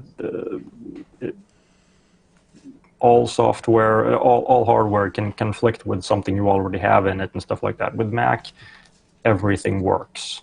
Yeah. I get that. That's the only problem is I can't do everything I want to do with a Mac because gaming is not available, and well, that's like the one thing that comes to mind. But that is a big deal to me. I want to be able to play games, and yeah. But I'm not going to sort of So there's a take question sides from for PC and Mac. I don't care. There's a question from the chat for you, Martymer, and it's again about Sleeping Warrior. So according to Mr. Riley, there is an eclipse every single month. We No. just What's don't your see it response because it's to over that? the oceans. Yep. And Well, first of in all, fact, in his videos, what? in this video talking about this, he bet £1,000 that it was the case that he could prove Solar there was an eclipse. eclipse every single month. Solar Yep. eclipse. Okay, no, because Yep, the orbit every of the single moon month. is not perfectly aligned with the path of the sun. Oh, this was tried to be explained to him in detail, but no, he still came back with £1,000 in cash, waving it on camera, going, "Yeah, I guarantee there's an eclipse every month." Okay, good luck showing that. Well, then he had to eventually acknowledge it, and right after he acknowledged the fact that the whole ecliptic plane versus the orbital path of the moon is not the same, he actually ended up deleting his original channel and starting a whole new one to avoid paying out the bet. And then the other funny thing about that was that when he came back, he started to go back and say, well, that's just because the moon passes between the Earth. That's what I meant to say, is that the moon passes between the Earth and the sun every month. Well, yeah. And well, yeah, exactly. Like It doesn't pass in front of the sun. it's right. Well, It doesn't pass exactly between the. His last excuse. His last excuse was the moon always has a shadow, so as long as it's somewhere between the Earth and the sun, there is a solar eclipse. Yeah, the moon Yeah, but that always shadow casts a always fall shadow. on the Earth. Yeah, it's just the shadow's not falling on the and- Earth, so there's no eclipse. Every And as we're object talking in about the moon and space. Riley, Zaphod Breeblebox points out that Riley also said that the harvest moon is 8 to 10 times bigger than the normal moon. I actually did a series of 4 videos on that one. 4 degrees. It must take about 4 degrees in our sky, guys, during harvest moon. Yeah, we don't see that, but it does. You guys just haven't. Ladies and been paying gentlemen, I attention. give you your dumb fuck of the year for 2019. No, guys, it's going to be JM Truth. We know this to be factual. Let me jump over to Fight me. let me jump over to my channel page real quick, because I posted a comment for the channel members to leave questions for you, and I want to see what questions they had. There were a couple of good ones. Let me ask you real quick. Okay. Of course, all right, hold on.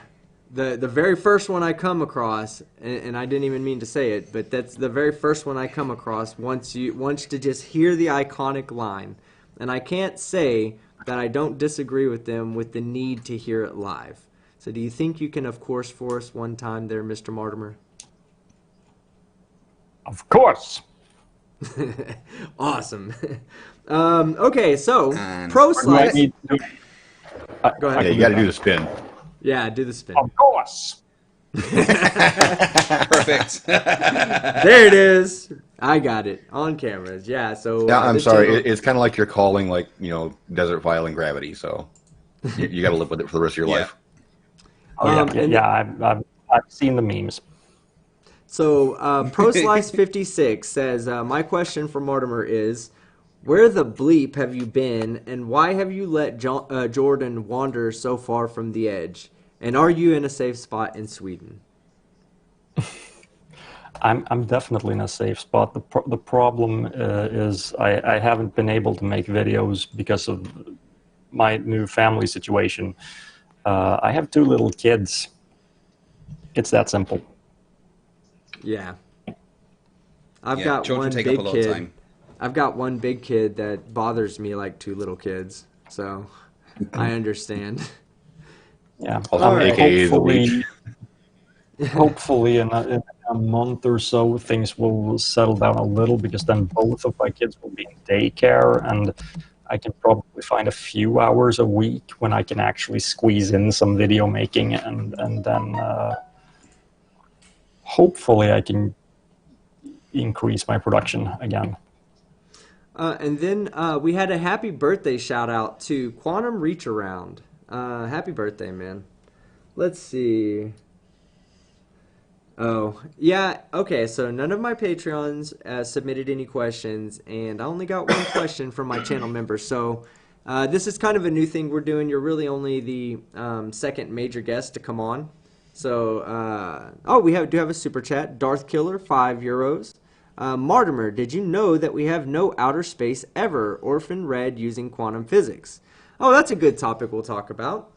So Orphan Red says, all right, so Mortimer, calm down. Don't facepalm yourself yet too hard. Give it a Orphan minute. Red says that there's no way that we could be looking at distant starlight because there's not an observer there to observe it being created. What? And she's in Mensa. She has qualifications. Her IQ's like 700 or some shit to get into Mensa. So she's obviously very smart, Martymer. She knows what she's talking about, and there must be an observer at Alpha Centauri to see the light leave it there, so that we can see it here as a particle and not a wave. How close to something must an observer be in order to be able to observe it then? You asked the right question, They because just have that to be means looking at it. no, because we can look at Alpha Centauri. The thing is that what Martymer's saying is actually what something that I thought when it was writing. For that argument to actually hold, that means there has to be someone with their fucking eye on the sun watching photons leave the sun. Because if it's any distance off of the sun, well, then there's a position at which the photon wasn't observed. Therefore, the photon couldn't have been emitted. And I'm also wondering how you'd get the idea that the photon has to be observed being emitted in order to be emitted. The observer effect. Dead serious. That's what they're going with. That's not what that is. I know. Yeah, he or she like that. That's one of my biggest things. That as I move away from flat Earth, I'm going to be starting to deal with like anti-Einsteinians, ether theory idiots, and Don't call it a theory. I'll just say this. I'll just say this from just observing Mortimer live. Nobody on the internet has a better WTF look than Mortimer does.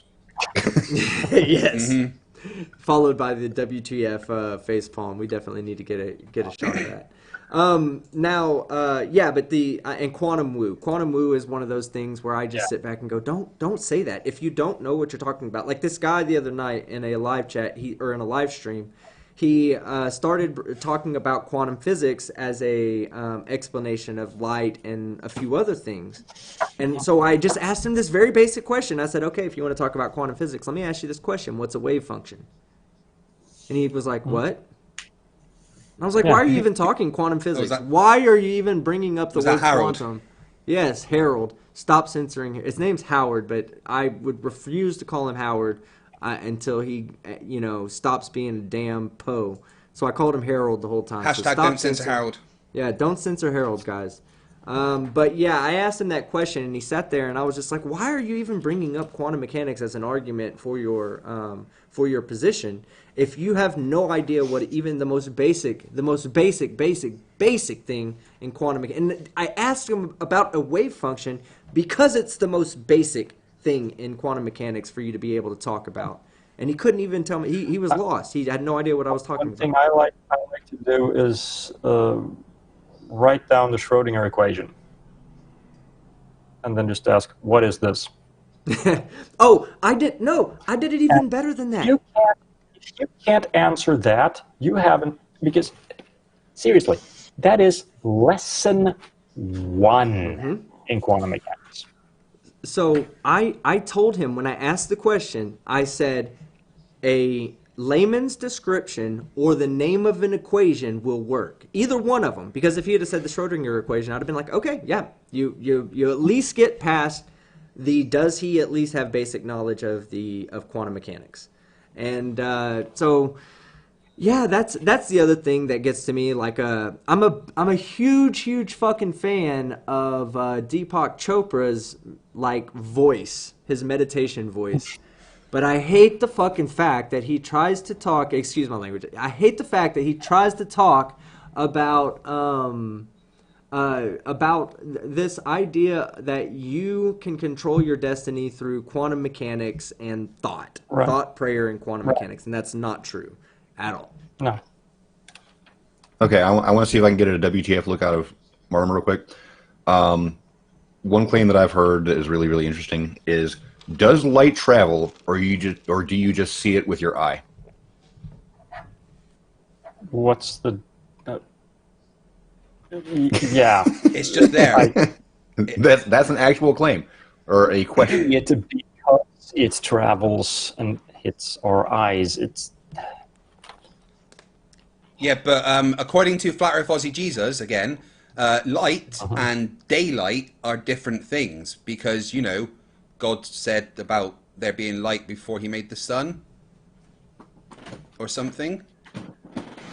Yeah, and Captain Kirk said, what does God need with a starship? Well, and microbloganism says Deepak is a fucking idiot. Ding. I'm a big meditator. So I think we're going to have to say he's not an idiot, he's a con man. Yes. Now, see, he's full of shit. Yeah, he is full of shit. I listen to some of the things he talks about as far as just feeling good about yourself. I think when I first got into meditating, I don't believe in woo. Okay, so I'm definitely not a woo person. I don't want to, because a lot of people that talk about meditation and spiritualism, that's not what I'm talking about. I'll second that. Meditation has nothing to do with that. Yeah, it's just simply self-evaluation. Yeah. That's what I do when I meditate. It's mostly about self-evaluation, and I typically think about science stuff, in a very quiet place. But for me, it's I don't think about anything. For me, it's relaxation. Oh, I'm going to say for me, meditation is just napping while sitting up. Oh, mine's different. I stay fully conscious, but my eyes are closed. I typically sit up or lay down, but I try to. I'm conscious, but I'm very relaxed. Well, I recently got into the trying to explain refraction properly argument because you get a lot. I tried to trigger a flat earther who said that light slows down in a medium, and I was like, nope, light doesn't slow down because it technically doesn't. Information slows down, but the photon doesn't slow down. It's just a simple. Right. It's a wave mechanics. So it takes longer to get from here to here because it technically it's going to go like this, bouncing between stuff, basically. Well, I A bit wanted to oversimplified, but yeah.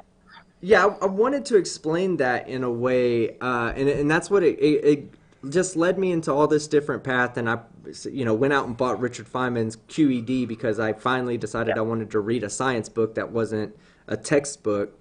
So I read that, and that keeps me up at night now. I sit there and think about things. I've been thinking on many worlds lately. About how would decoherence work if we were unaware of the quantum outcome of something. So like in the double slit experiment, if we erase basically the which path information, it shows up in the final result. Well, what if we did a quantum experiment? If we looked at it from many worlds interpretation and we split a photon and we created two quantum systems, let's say. But we didn't know the outcome of those two quantum systems. Do both worlds still exist moving forward, or are they still coherent with each other? Because we don't know the output of the quantum experiment. That would depend on what you mean by "do we know." Right. Does it matter in any way? It doesn't have to matter to a conscious observer. Mm-hmm. Does it matter to anything? Because if that's the case, then decoherence has occurred. Yeah, and so that's something I tell people a lot when they bring up the observer effect. I say it's not the observer being present that actually collapses anything. What actually happens is it's the fact that the observer is able to get information from that system. That's what the collapse is based on. It's also a fundamental misunderstanding of what the word observer means, because people think observer means conscious observer. No, it means something to interact with. Mm-hmm. An atom can be an observer. Oh yeah, any quantum system is an observer by that definition. Once you have an interaction between quantum systems, they influence each other. And that's the observer effect. The next ones I'm attacking. So are you familiar with Bobby and David DeHilster? No. Ooh, I need to put you onto something because I think you would enjoy debunking these guys. It's right up your alley because they're doing bad science, so they actually make claims that you can address and whatnot. They don't think that the photon is one particle. They think it's a combination of four particles, which it's ether frame stuff, and there is no such thing as space. Every part of space, everything in space is a form of a particle, is some particle. That's just, there is no vacuum of space. The entire vacuum of space is filled up with a particle. And I think they're trying to take quantum fluctuations to be, actual particles. But they say the photon doesn't exist, and we just have a misconception on everything. So, definitely going to have to get you that material to laugh at. I hear more about that because there's the idea of whether a photon, for example, is a real particle or whether it's just a mathematical construct. That the jury's actually out on that. So yeah, no, for sure. Experimentation, I'm sorry. I think basically everything in quantum mechanics that we tend to think of, like here is how it is. Actually, what we have is a mathematical model that is successful in predicting the outcomes of experiments. That's the only reality we can know. If we try, it's this simple. Our stupid monkey brains cannot understand quantum mechanics. We can understand banana good, lion bad, tits awesome. That's basically what we are wired to understand. We got some mathematical capabilities as a bonus from evolution, and we can use that to try to make sense of quantum mechanics. That's it. Intuitively, making sense of it, forget it. Yeah, I agree with you there. When people try to argue about quantum mechanics, I always have to tell them, like, hey, you have to understand, you're not the you're arguing with me over the internet only because quantum mechanics is as correct as it is. If it wasn't as successfully correct as it was, then we wouldn't be basing every single technology moving forward on in some way, shape, or form is going to have a transistor or something that's involving quantum mechanics. So let me get a couple of super chats out, and then we'll.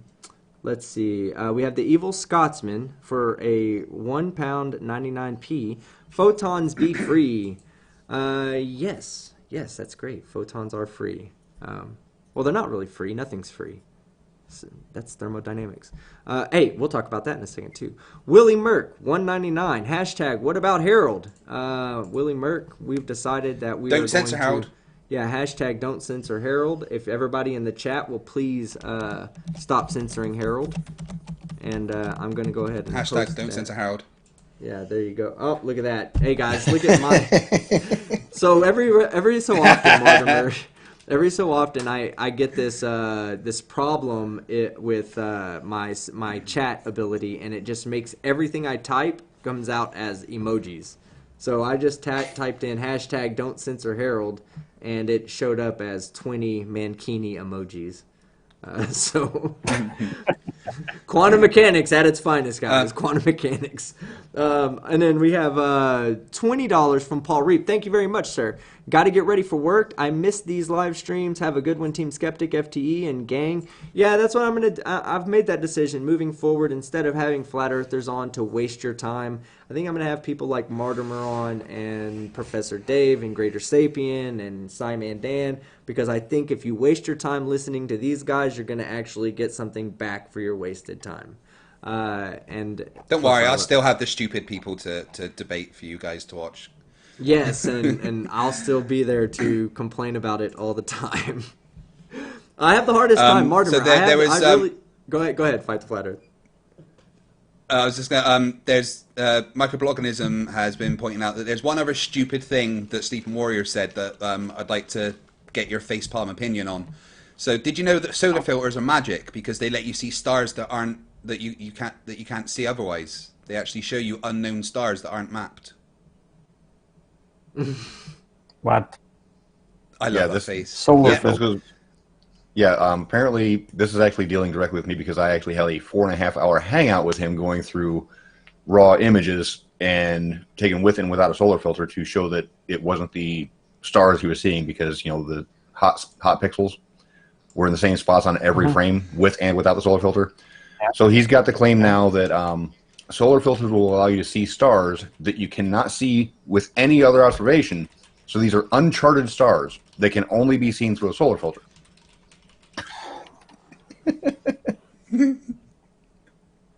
We're not even kidding. I wish I was. So I commend you on not actually directly dealing with these people because you are correct. They are completely beneath you, which is why I'm grateful for people like me, Craig, our Team Skeptic, because we'll leave the people with real educations doing real stuff in the real world to do what they do, and we'll let us people that actually have a decent education showing why these people are wrong.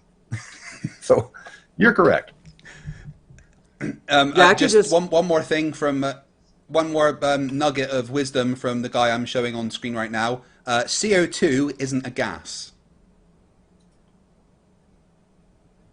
Okay. Yeah, just let that sink in. At what it could be a liquid. At what pressure?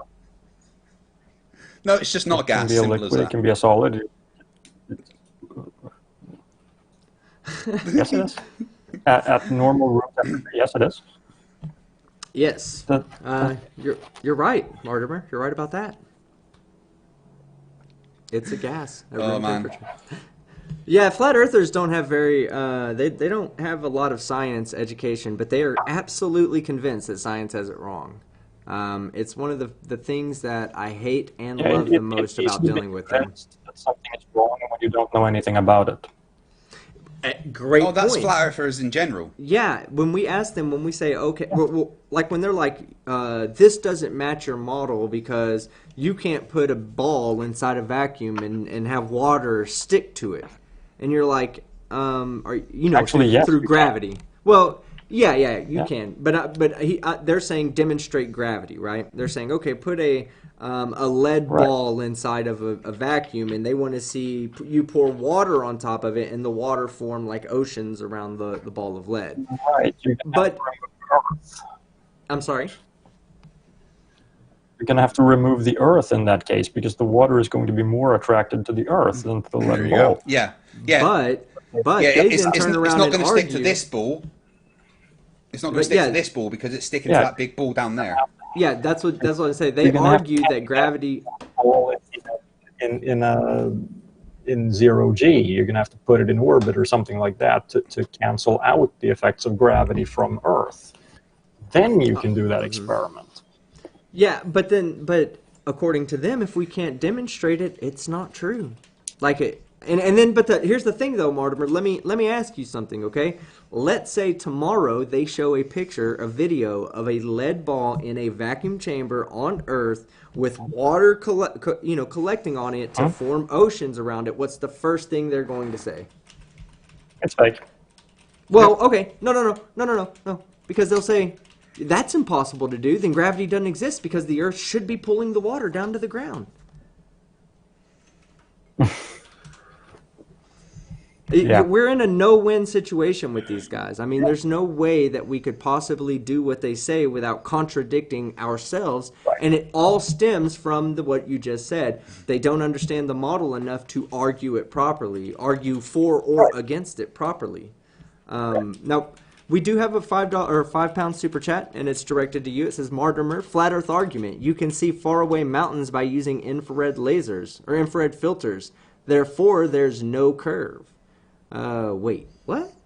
Those were clouds, no, you fucking idiots. Well, there is something to be said of how much infrared refracts.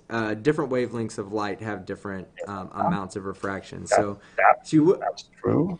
You will see certain wavelengths further, but it doesn't mean that you can still see forever. No, Well, exactly. the one benefit to atmospheric conditions as well. Yeah. But the one benefit to IR light though is it's a longer wavelength, so it's not impeded by the atmosphere as much. So you can technically see farther with IR. Yeah. Yes. But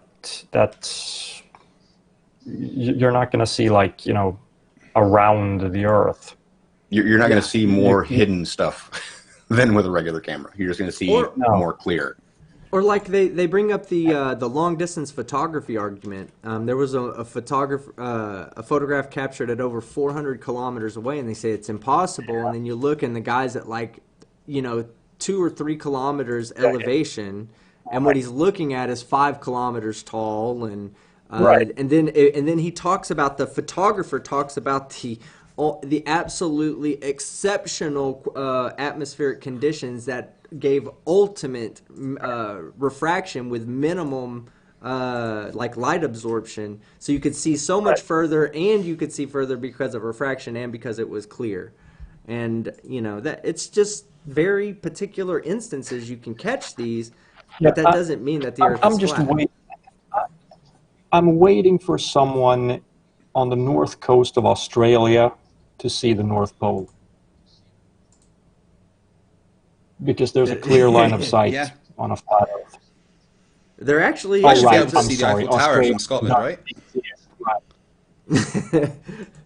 Yeah, you should. You're right. With a powerful enough telescope, you should, or even just with a few kilometers of elevation, you should legitimately be able to see. Two people at 5 kilometers elevation should be able to see each other from the South Pole to the North Pole. There should be nothing stopping either person from being able to see the other one with a powerful enough telescope. Right.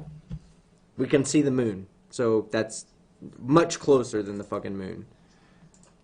But then again, they think the moon's only about 3,000 miles in the sky. Let's not forget that. And they also... Flat Earth Jesus says it's about 50 miles up. And they also have no explanation for the change in velocity or angular momentum of the moon and sun as it goes from tropic to tropic. Nor do they give any explanation as to, or any explanation for a mechanism as to... I'm sorry? They don't know what momentum is. Oh yeah. In fact, I was having to go over Quantum Eraser some doesn't. old. Well, I was having to go over some of my older videos to find a couple of clips, and for this one guy, the guy that I'm doing my video on tonight, JM Truth, he says that centripetal force is a term that physicists have entered into the community in the past 15 to 20 years. Oh, So like after the Yeah. 2000s. because just speaking from personal experience, I learned about it long before then. So Yeah, it's in no, Principia. It's in Principia. So. yeah, But his reason for saying this is that because we talk about apparent forces, and so we try to cover our back with gravity being an apparent force by introducing centripetal acceleration as something that exists. Yeah, and then he also said, well, he was trying to make the argument that centrifugal force was an actual force, and I was like, no, it's fictitious force.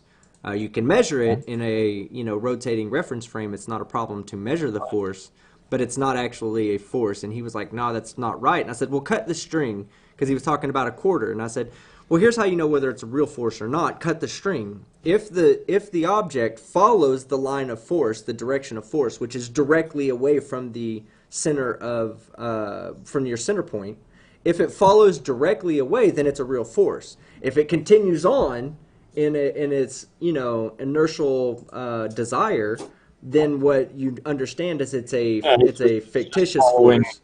Yeah. Yeah, So, exactly. And he was like that. That was the same hangout where he was saying that 10 to the negative 17 was a negative number, and then he doubled down on it. He did 10. He took a calendar. He took a calculator on another live stream where somebody else was telling him, "Hey, look, you have not just globe earthers but flat earthers that are telling you you're wrong. 10 to the negative 17th is a positive number," and he's like, "No, look, 10 times." Negative 17 equals negative 170. See, I told you it's a negative number.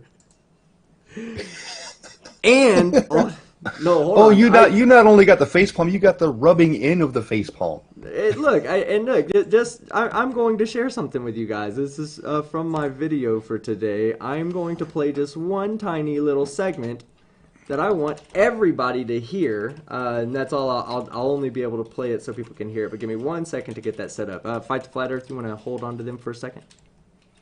Well, actually, I want to ask Mortimer a question. Recently, within the last few days, I was actually sent a thermal imaging camera. Is there anything you can think of that you would like to see done with that? Not off the top of my head. Sorry. Okay. No, I was just curious.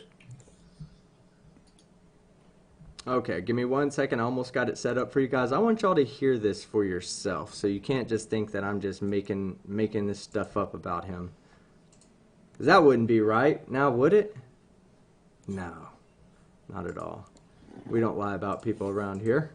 All right, so give me 1 second, and here we go. Now, you guys should be able to hear this, and I don't think you're going to have a problem speaking on your own with it overlapping. I think I fixed that problem, but here he is right here. This is JM Truth, and hold on. I'll share the screen too.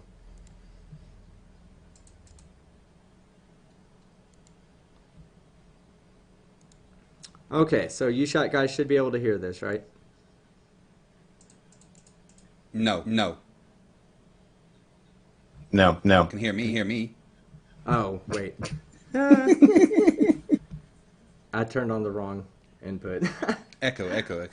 Okay, hold on. Okay, now you shouldn't be able to hear. Still can't right hear there. that. Oh. Nope. No, The- still can't hear it. Debate and discussion There over we go. this. There it is. I have a Master's of Science degree, so I've done my research. I did my Master's degree in 1 year. I got a 3.75 GPA. I have dismantled all of both Newton's and Einstein's theories. Now, I don't want them to see that. That's from my video. So, yeah. He's I guess I missed the part where he says that he is a research scientist and a physicist, and he's broke down Einstein's laws of Einstein and Newton's laws of Series. of physics, yeah, and just laws of nature, I guess. But yeah, they're crazy people, man. These people, these pseudoscientists, they're not worth anything these days. Yeah, well, if they've revolutionized physics, go ahead and present your amazing results that will change the world forever. I'm waiting for the change. I'm waiting for them to start getting Nobel Prizes. Yeah, Quantum Eraser said that to me. He said, he was like, oh, I debunked De Broglie's wavelength. And I was like, oh, really? You debunked De Broglie's wavelength? That's wonderful. Where's your prize in, your Nobel Peace Prize? Because I guarantee that if you actually debunk De Broglie's wavelength, those principles, you're going to be set up for some kind of physics prize. Because you're going to be rewriting our common understanding of quantum physics. And even if they're going to use the excuse that those prizes are only given out to people who confirm the Illuminati approved dogma or something like that, okay, do something with your revolutionary understanding. Invent something that only works with it. Use it for practical purposes. Then we can see that it works. Until then, guess what? We have something that does work. We're going to stick to that. Our model. Yeah, and it works. And what we have that works is very highly successful. In fact, it's so successful that we've already said, well, general relativity, as great as it is, we just know that we're going to replace it one day because we're just going to have to because quantum mechanics is that fucking predictable. Yeah. So I got one more super chat, and then we're gonna do the My Buddy's an Idiot. So while I read out these super chats, guys, go ahead and get your My Buddy's an Idiot ready. Mortimer, do you have the live chat pulled up from the live stream in a secondary window? Yeah. Okay, good deal. Yeah. So here's our super chat. The super chat is for €2. It says from Spunsick, I guess. It says 10. I don't know how to say that. SZPUNCIK. Spunsick, I guess. Is that Swedish? Spuznik. It sounds like a Swedish name. 10 to the negative 17th equals 0. Oh, yay. What about that Sir Strawman or whatever it is? Isn't that you guys that have that weird delicacy that is rotten fish? Surströmming, yeah. Oh Yeah, that's rotten fish, and it's not a delicacy, it's a chemical weapon. So I'm assuming you don't like it then. Okay, but yeah. I've heard that it tastes so good that the smell is worth it. I'm never gonna find out. I don't know if I could. I don't know if I could mentally push myself to accept the bad smell. But he says 10 to the negative 17th is 0.00000, a bunch of zeros, and then 1. Yes, which is also greater than 0, positive numbers. I can't believe that guy was doubled down so hard on that, that it was a negative number. I mean, you can easily see, you could easily go and look up any basic arithmetic book, and it would tell you how to do exponents, both positive and negative. All right, guys, so let's see if we have a few of them coming in. Yes, we do. So we're gonna. Okay, so here's how we do it, Martymer. You read out the person's name, and you read out the My Buddy's an Idiot, and then we just go on to the next one. It'll start with me. It will go to Fight the Flat Earth. We'll go to Sean Hufford, and then we'll go to you. Now, Martymer, I'm going to tell you something, man.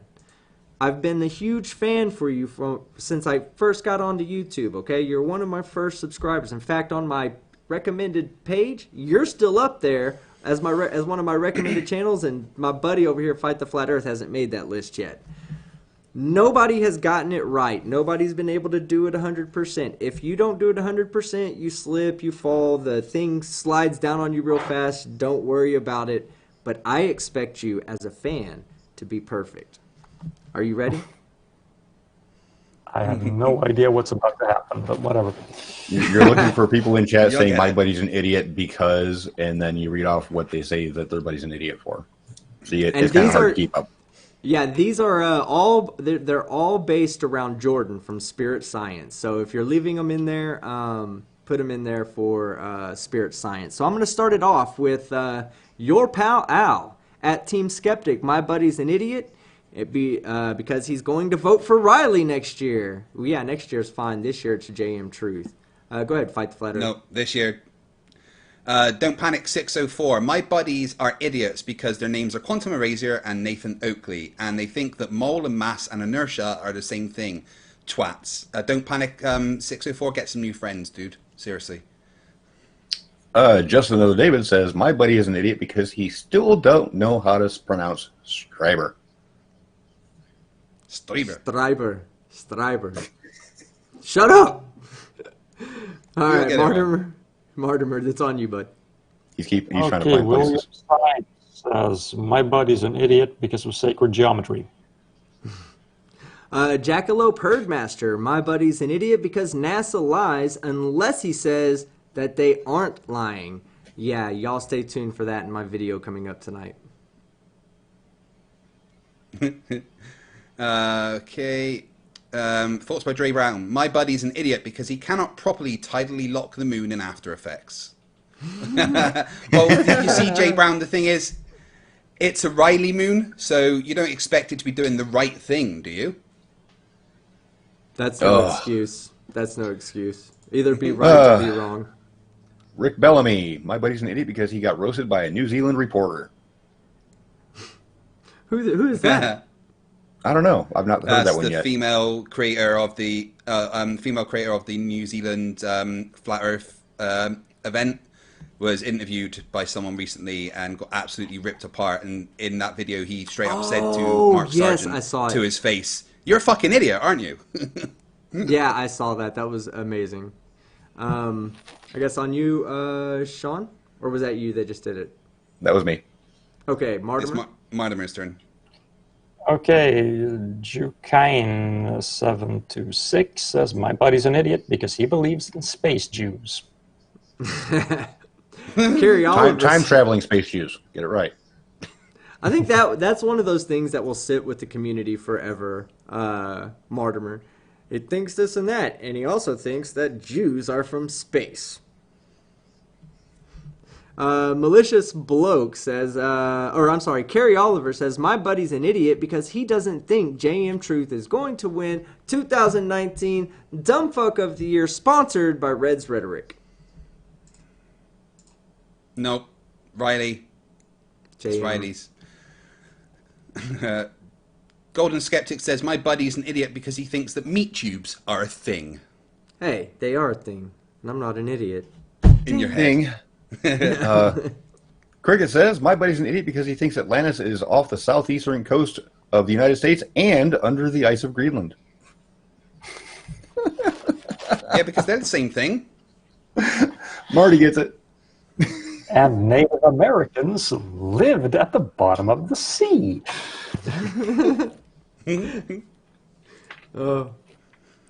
James Collins says, my buddy's an idiot because he thinks gravity came from Coulomb's law. Oh, yeah. That's another one that they say yeah. a lot. That Newton stole That's Coulomb's JM law. Truth. I'm working on it. Okay, good. Malicious Bloke, Team Skeptic. My buddy's an idiot because he bought Stellaris on Xbox. I hope you're talking about Fight the Flat Earth because he is an idiot. I didn't get Stellaris. Malicious Bloke again. My buddy's an idiot because he thinks he can ank his chakra energy. It's Ankh. Static Sky. My buddy's an idiot because he thinks he can't see England because he can't see the end of the tunnel either. Josh just played you, says, my buddy's an idiot because he thinks level also means flat. It doesn't. I'm sorry. Let's see. Golden Skeptic. My buddy's an idiot because he thinks he can silence Harold. Don't censor Harold. Hashtag don't censor Harold, guys. I need that. I can't hashtag right now. Look, if I hashtag, it doesn't work. Look, I'm telling you guys. I'm typing don't censor Harold. Enter. And what came out? I can't even see it because I'm tracking my thing. I bet it's a bunch of emojis. All right, fight the flat Earth. We'll go a couple more rounds. Okay. My buddy, Bubble Burster. My buddy's an idiot because he thinks he easily debunked the work of some of the greatest scientists to ever live. I think that's just every flat earther ever, right? Yeah. Leo Cross Chaos, I have to fix one word because he's got the wrong word in here, but he says, my buddy's an idiot because he can't figure out how the number line works, but he has a master's of science.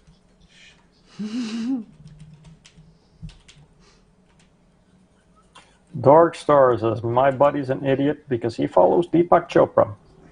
Oh, man, come on. I don't follow Deepak Chopra. I just like the soothing sound of his voice. It helps me relax. But I also, whenever I'm trying to meditate, I don't listen to him as much anymore for meditation because he distracts me because he's wrong. You know, I have to listen to certain meditations where he's not actually talking about the quantum world. Because if I listen to the quantum one, I can't stop thinking. I'm like, nope, shut up, nope, just stop talking. Just talk about trees again and how nice they are when they blow in the wind. Zebulon 181. My buddy's an idiot because he thinks the Giants put the moon in the sky when we all know it was the Dallas Cowboys. Thank you very much, Zebulon. Way to poke me with a stick and bring up some harsh memories of the past 3 weeks. Craig. Okay, one more. Yep, sorry. God's Auditor. My buddy's an idiot because he claims to be a combat medic with a master's degree. He also memorized the sniper rifle manual and mortar manual. And he's also a modified sniper. Yeah, modified sniper, physicist, research scientist, chemical biologist. Or he did say he was a either a cellular biologist or some kind of biologist as well. Yeah, he's none of those. Luke Firewalker. My buddy's an idiot because he thinks that the Earth is flat and a sphere at the same time. Jordan.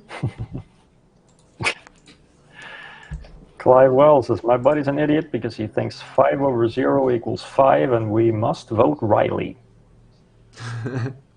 Now, hey, before we go any further, Mortimer, when I said the 0 divided by 0 is ill-defined because it represents all real numbers, did I confuse you there, or did I say something wrong? Well, it's because let me explain my I know what you do. You can make an argument for why 0 over 0 equals absolutely any number. Right. I'm aware of that, but that's why it's not defined. Yeah.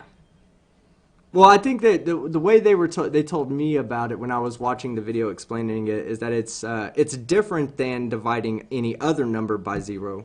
Any other number by 0 is conceptually different than dividing 0 by 0. Yes, that it is. That's true. Now we're going to do one more. My buddy's an idiot round. It's on me. And we're gonna let you end it off, Martymer. So, Rider of Dinosaurs, one of my favorite content creators, one of the new content creators, Martymer. The guy we keep talking about, my nomination, this JM Truth guy. You really need to go watch him. He is a laugh. He's a bucket of comedy, right? But he has the worst problem with grammar, and he has the worst problem with spelling, and he does it constantly. And we have a couple of guys out there. Rider of Dinosaurs is one of them, and another guy who aptly named his channel Negative Exponents. He's the other one, and he gives that guy a lot of trouble, and they hate him. JM Truth hates them, and he hates me.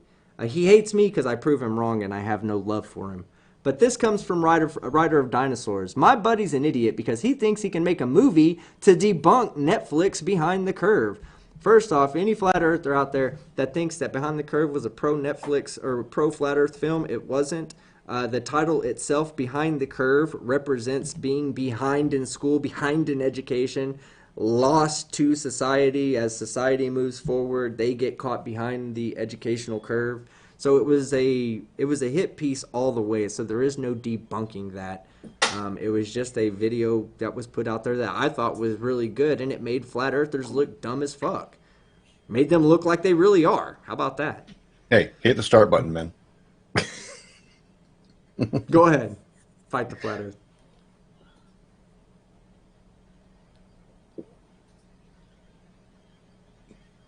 Oh, yeah, look at that. He broke it muted again. himself.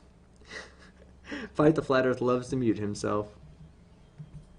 Stop censoring FTFE. All right, go ahead, Sean. We'll come back to you, Fight, after you learn how to unmute yourself.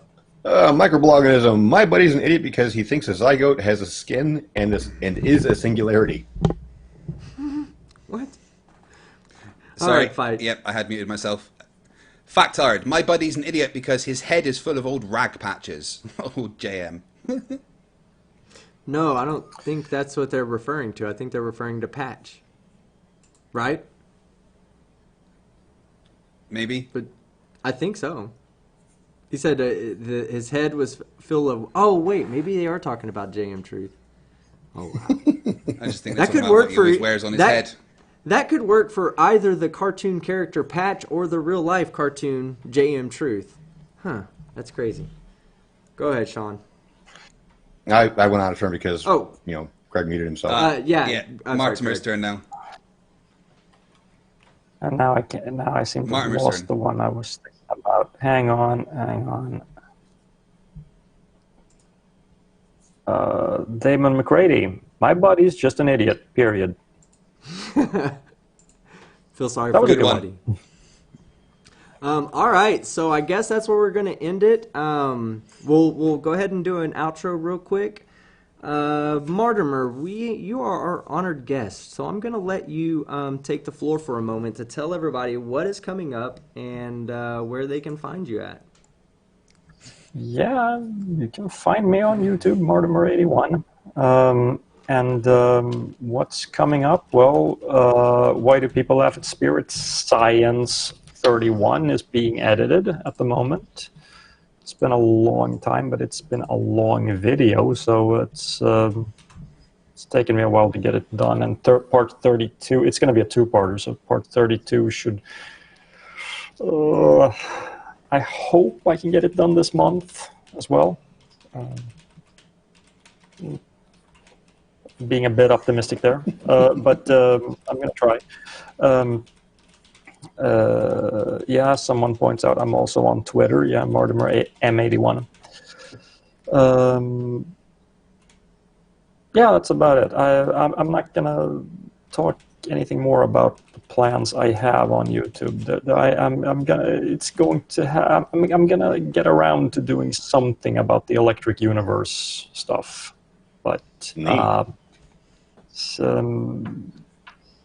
I'm still working out the details, and a lot of it comes down to having time. My family life is taking up all of my time right now, so hopefully I think you should be commended for that. I look at it this way, Mortimer. Yes, family comes first. It always does. There's no getting around that. But it also leaves a gap in your videos to where when we do get that notification, we are ecstatic. So good things come to those who wait.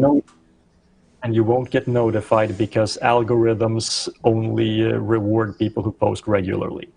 Actually, the only person that hasn't been giving me notifications regularly is Team Skeptic. I'm dead serious. It's because I'm an asshole, Mortimer. I mean, like in my videos, it's all for fun, you know. I don't really dislike these people, but I do despise the anti-science rhetoric they have. And I don't, it's not the pseudoscience. I honestly, I can address the pseudoscience. What made me be so like aggressive towards their arguments is the fact that they're anti-science. So it's not that they're saying, Yeah, oh, it's look the at this added. other way. It's the Einstein's wrong, Newton's wrong, Tesla's this and that, you know, and you're like, hold on, what position are you in, by the way, to be saying this, you know? Like, oh, you Yeah. watched a YouTube video, great. But you're not really, that's what Right. gets me. And so I think my abrasiveness can sometimes, you know, lead to, because the YouTube algorithm is not stupid. They can listen to what's being said in your videos Oh, yeah. and form a narrative based on without a human ever watching the video. So they know what your Right. video is about. They know how many times you're cussing in there. They know there's just a lot of things that they already know. So I think I get declined on the algorithm a little bit heavier than most people because of my abrasiveness. You, on the other hand, I wouldn't see why. You're a really polite guy to them. You make them look stupid as fuck, but you're not as, Yeah. you know, as abrasive as I am. But if you're not popular, the algorithm will not give you high priority. I'm usually in the 3 digits of your people that are actually viewing, but by the time that you post it, so I'm usually seeing it within the first 2 to 3 minutes, and there's almost 1,000 people already there. So you're not being hit hard by the algorithm at all. At least not going by your last video. I want to say too, I really enjoyed your video on synchronization of clocks. I believe it was a Dr. Lyle thing. Yeah. It really, I think you put it when I saw that video. That's when I said, you know, when I want to start explaining scientific stuff, that's how I want it to be understandable. I want people to be able to see it the way I saw your video and be able to go, oh yeah, okay, that's why. Now I can understand where the problem. Because even though I was completely aware of special relativity, the relativistic effects of moving a clock, let's say, I never really thought of the synchronization problem. You know, how would you synchronize 2 clocks at any distance whatsoever? It's impossible. It's literally impossible, and that all comes back to relativity of simultaneity. You can't. Have to make assumptions at some point. At some point, you do, and the only assumptions that are valid are your assumptions from your reference frame. Go ahead. Yeah. And what I found so interesting about it was that you can actually make essentially any assumption, and the math is going to turn out the same way in the end anyway. Because I didn't expect that. Yeah. You can make up synchronization principles, and as long as you use a consistent principle in Einstein's equations that you plug in, you'll actually get all the weird stuff you've introduced to cancel out. Yeah, exactly. You know, a great point on that is I'm putting together a twins paradox video because I have a debunk video. It's one that the guy gets it totally wrong. Says you can't do this because, you know, okay, well, let's say you put the spaceship in 9.8 meters per second squared acceleration for a year, so it's experiencing the same thing as we're experiencing on Earth. But that's not how that concept works.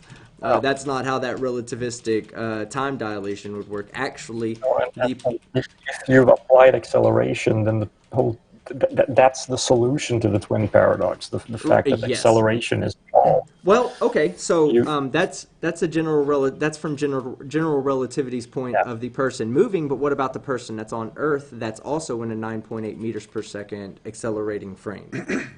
So you're both going through the same acceleration, but the difference is that the frame on Earth doesn't we see on Earth we don't see the spaceship that's a light year away or however far away. We don't see it as experiencing our gravitational field.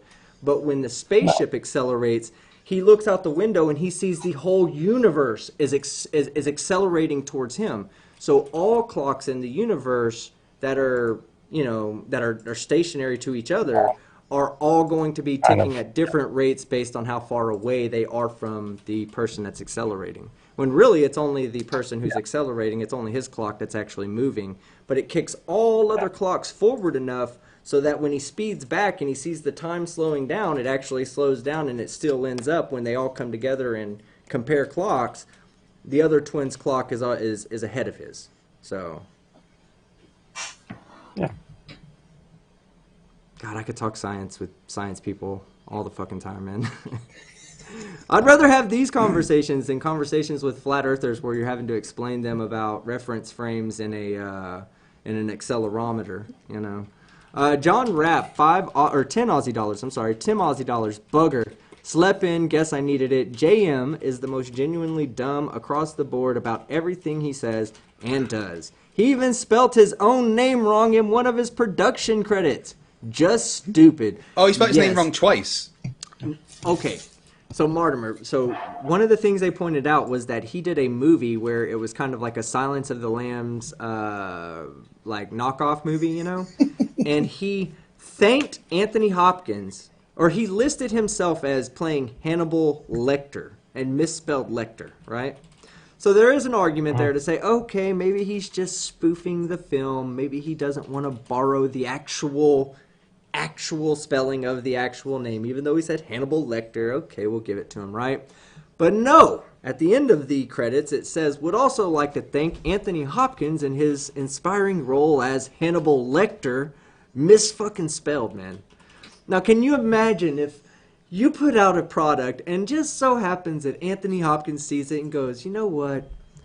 This guy, he's putting his heart into it, and I really like this guy. And he gets all the way to the end and sees his name is fucking, like the character's name is misspelled. He'd be like, yeah, I'm done. Everything I said about that guy, just take it all back. Five euros from Darth Killer. My buddy's an idiot because he has a bachelor in sciences, plural enough. Well, he doesn't have a bachelor in sciences. He has a bachelor in film production and a master in sciences. No, I'm going to correct you. He's got a master of science. Oh, there's a difference. Of sciences. Yeah, master in science has a subsidiary field that goes with it. Master of science is just an overall general. He's allowed to make instructional manuals. He's allowed to edit them. I love when he said that he completed his master's of science in 1 year, and with a 3.7 GPA. Yeah. Okay. Genius. No. Then you definitely shouldn't be saying that the sun is on fucking fire. But then again, Skeptic, he did go to modified spelling school. Yeah, but you got to remember that his master's is in instructional design and technology, which is literally how to make pamphlets. Yes, he got his degrees through mail order. Not even well, okay, not mail order. It was a full sale degree. So it's, I don't know if you would classify that as a diploma mill, but it's definitely not an accredited STEM-filled science. That's for sure. It's not that. And people need to know that he's a fraud when he says that he has a master's of science in science, or that he's a scholar, that in the world of academia, he said all these things. I can't stand, though I really don't like those people as well, Mortimer. It's not just the anti-science people, but it's the frauds as well. Well, let's go over JM's definition of what a scientist is and what a physicist is. According to JM Truth, a scientist is somebody who practices science, period. A physicist is somebody who tests physics, period. Has nothing involved with a degree at all. It's just somebody who practices science. So, I want to see if this ball drops. Oh, it did? I'm a scientist now. Yeah. That's his definition. How accurate is that? Basically, when someone says that I am a physicist, I correct them because I don't actually work as a physicist doing research into physics. I teach physics. That's a different thing. I don't call myself a physicist. It's not just that you do it. If you want to say you're a scientist, that means you have to work and actually make a living contributing to the advancement of science. And you're not going to get a job like that unless you have a PhD in that particular science. So yes, it does involve having a degree when it all comes down to it. And Darth Killer for 5 euros. I'll get to the other super chats in a second. This goes with the one we just read. He said, "Bachelors of Sciences," in quotation marks, was about those who claim to have a degree but don't specify any specialty and can't when pressed. Yes, we deal with those people Right. a lot of times that will say, "Oh yeah, I have a Bachelor of Science." And I you're have like, a "What is it in?" PhD in truthology or whatever the hell it Yeah. was in Yeah, The my Simpsons. first question is always, and I asked this for James Truth as soon as he said he had a Master's of Science. I said, in what field? And of course, he totally lost it. Instructional In design and science. tech. Yeah, no, instructional design and technology. Okay, listen. This is something I found hilarious when he said this. He said that because he has a degree in instructional design and technology, that means he's proficient in any material that he is hired to produce. So he must be to have that degree. So that if a physics teacher said, "Hey, can you staple these together for me, with your degree?"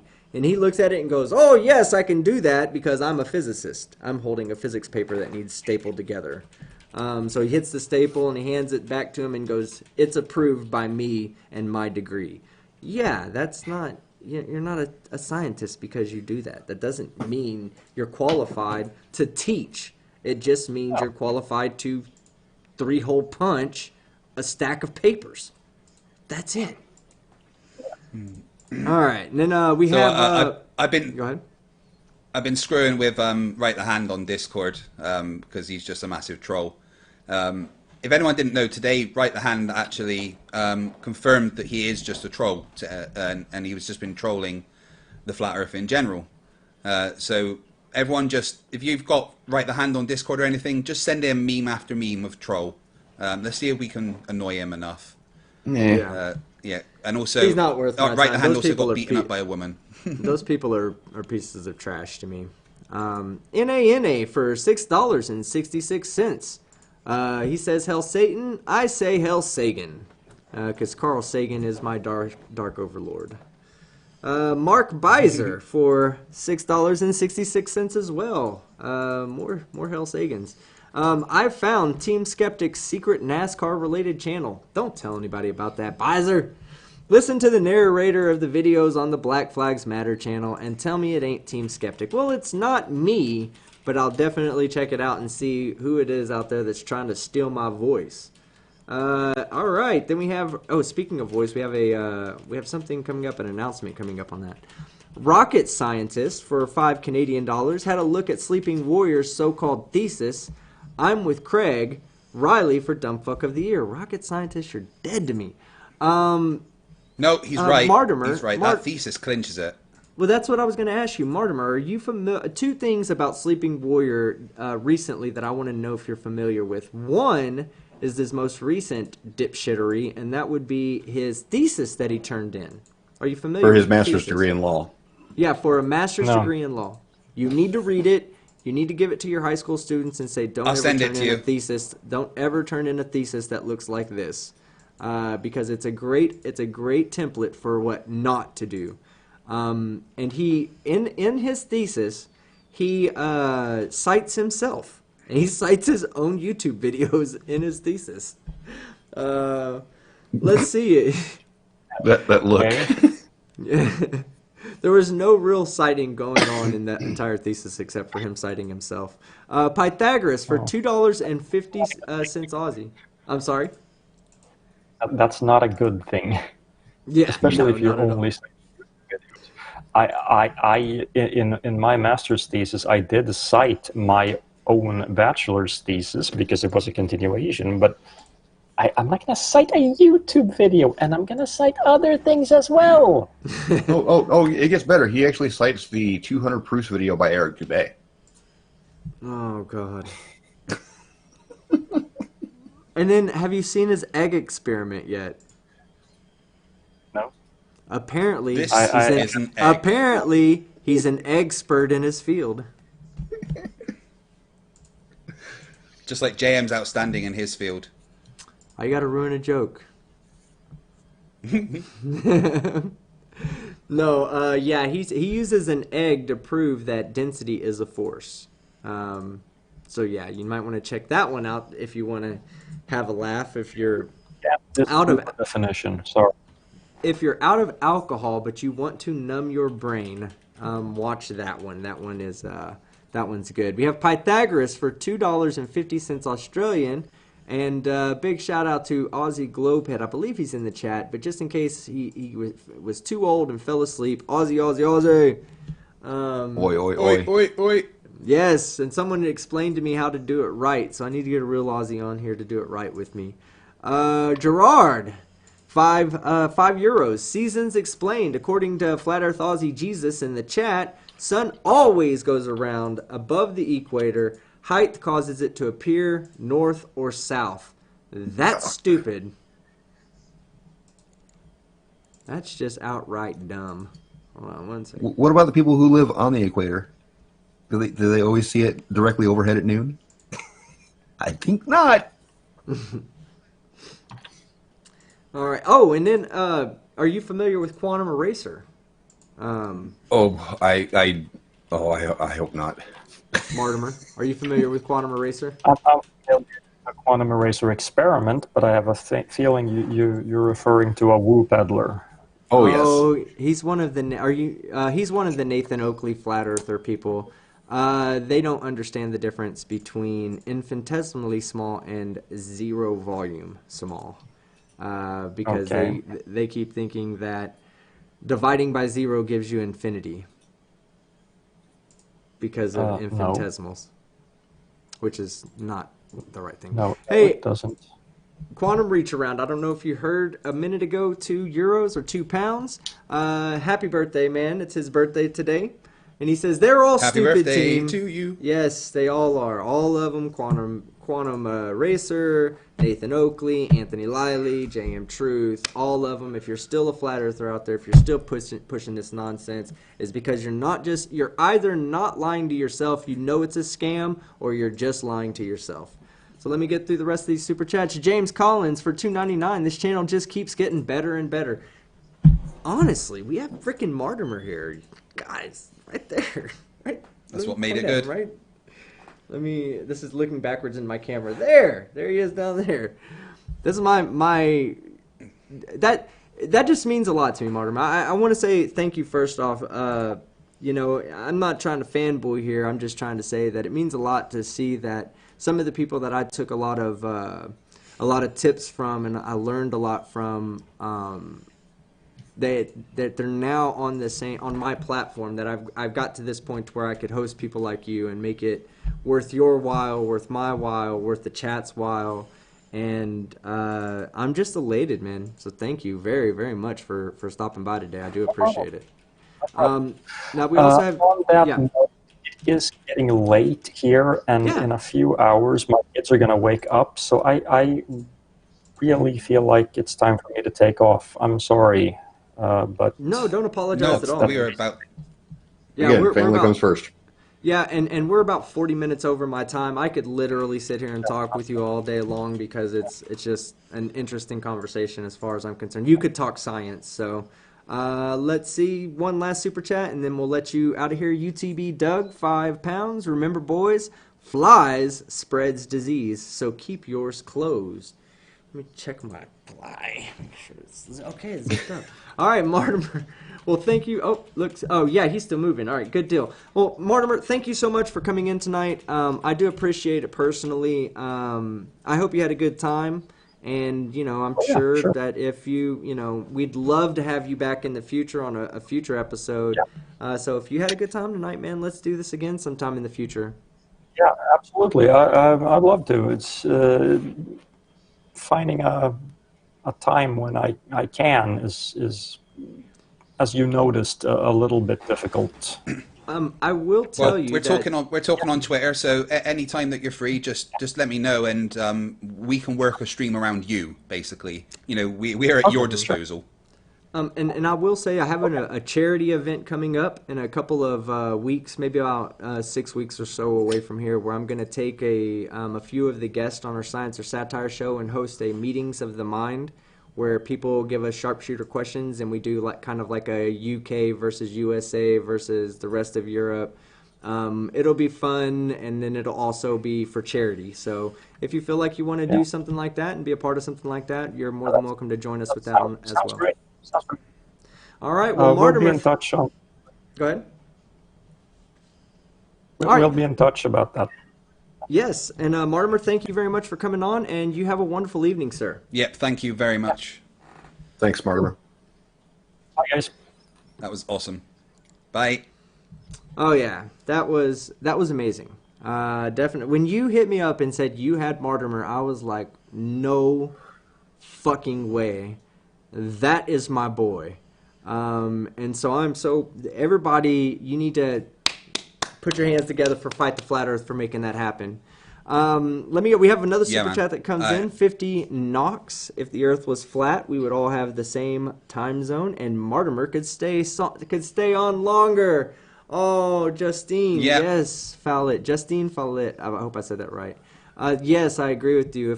I could literally sit here and talk to him for hours and hours and hours because I think he's a very intelligent individual, and he could probably have a conversation with me that was, substantial. At least to you. Yeah, well, at least to me. Yeah, fuck off. Fuck off. No, yeah, but you're right. It would be substantial to me. For him, it would be just like talking to a flat earther. He'd feel the same way I feel when talking to I get it. You guys are actually well versed in a very specific topic, dealing especially around quantum mechanics. So yeah, you guys could have that conversation. I wouldn't be able to put much input into it because that's not something I specialize in. Yeah. I know some of the basics, and that's about it. And for those of you that want to know why I said that 0 divided by 0 is different than any other number divided by 0, I'm going to give you that answer real quick. If you just do a math equation, 0 equals x times 0, like 0, 0, you distribute it over onto the other side. Let's say 0 of 0 equals x, right? You want to find the term for x. If you do any other number other than 0, then there's no number that works, because when you move the 0 over, you say what number times 0 equals, 5 or 7 or 10 or 1. Well, there's no answer out there. But when it's 0 over 0, you move the 0 over there and you say, when you look at the equation, 0 times x equals 0, what number for x equals 0? Well, there's not no number, it's every number works. So it's a little bit different. It's the same answer, but it's also a different way of looking at it because they actually mean two, mathematically, they represent two completely different ideas, even though the divide by 0 is the same. But that's the reason I wanted to cover that, so I didn't have to make a whole video on it. So for anybody that's still around watching, y'all can tell me how wrong I am now at this point. Okay, Hey, so I see Microblogganism in the chat saying that he's got to go. I think we should get Micro on one night. I actually I talked to him about that. I think. Let me see. Fletcher, I'm I think sorry, get man. Micro I and missed your- Geo on because they're the same person, right? Let's see. Yeah, Mike, we'll have them on at the same time because they are the same person. Let's see. Yeah, I did. I hit him up and asked him if he'd like to come on in the future. We also have Geo that said he would come on in the future. I also have a Scientologist that says he's going to come on in the near future. We also have... What? I've got someone actually that I've been speaking to that wants to come on. Are you ready? And Yes. Benz. What? Done.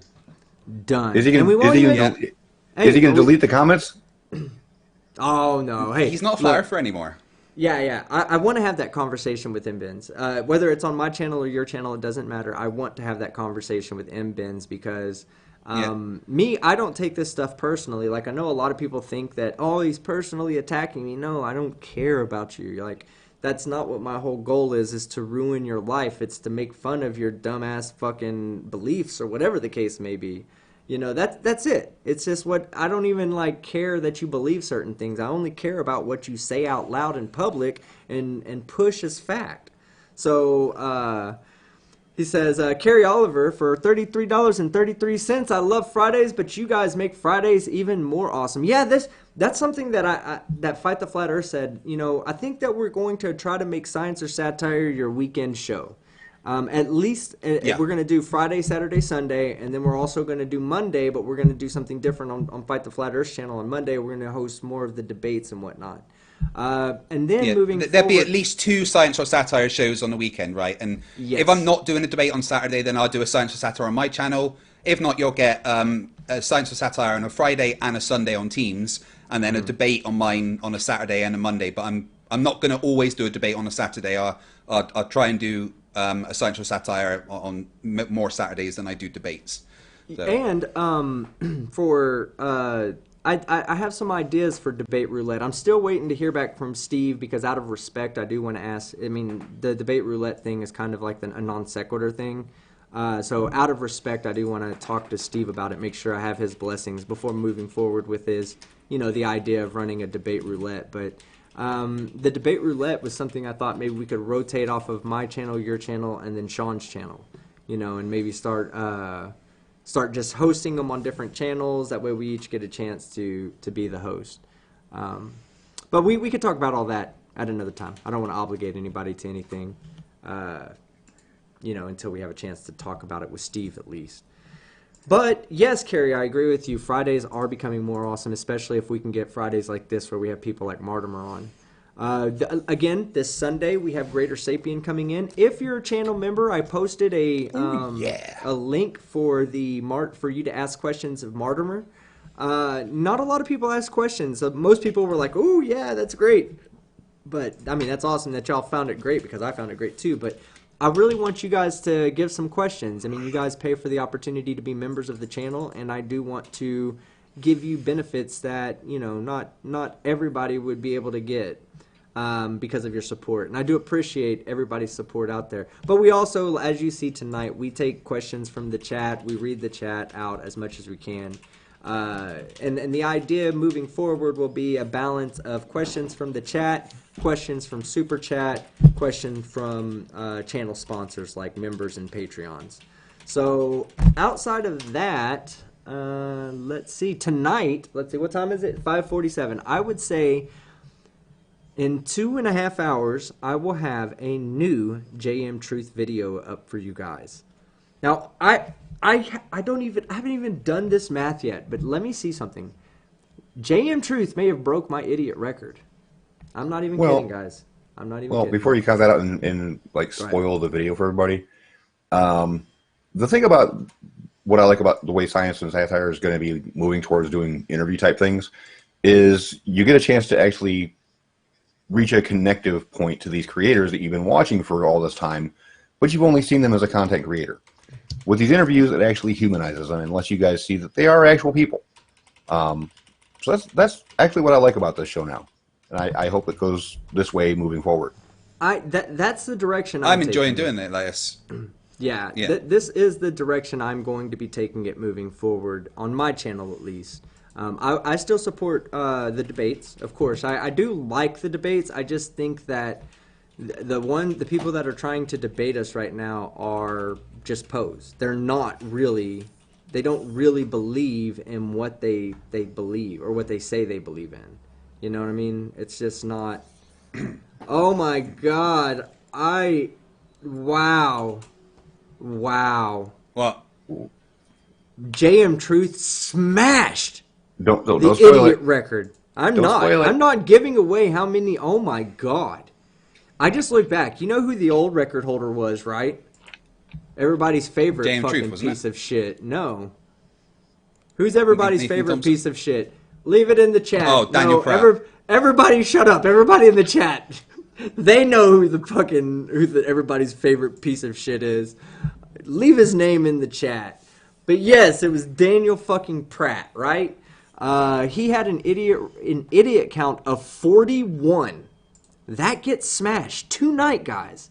So now I'm gonna go and put in the patrons, put in the channel members.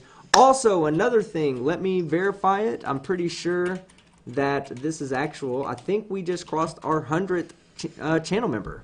Let me pull that up real quick. Oh yeah. Yeah, that's awesome, guys. I can't believe that you guys like me that much. But that's another reason why I want to also do more live streams.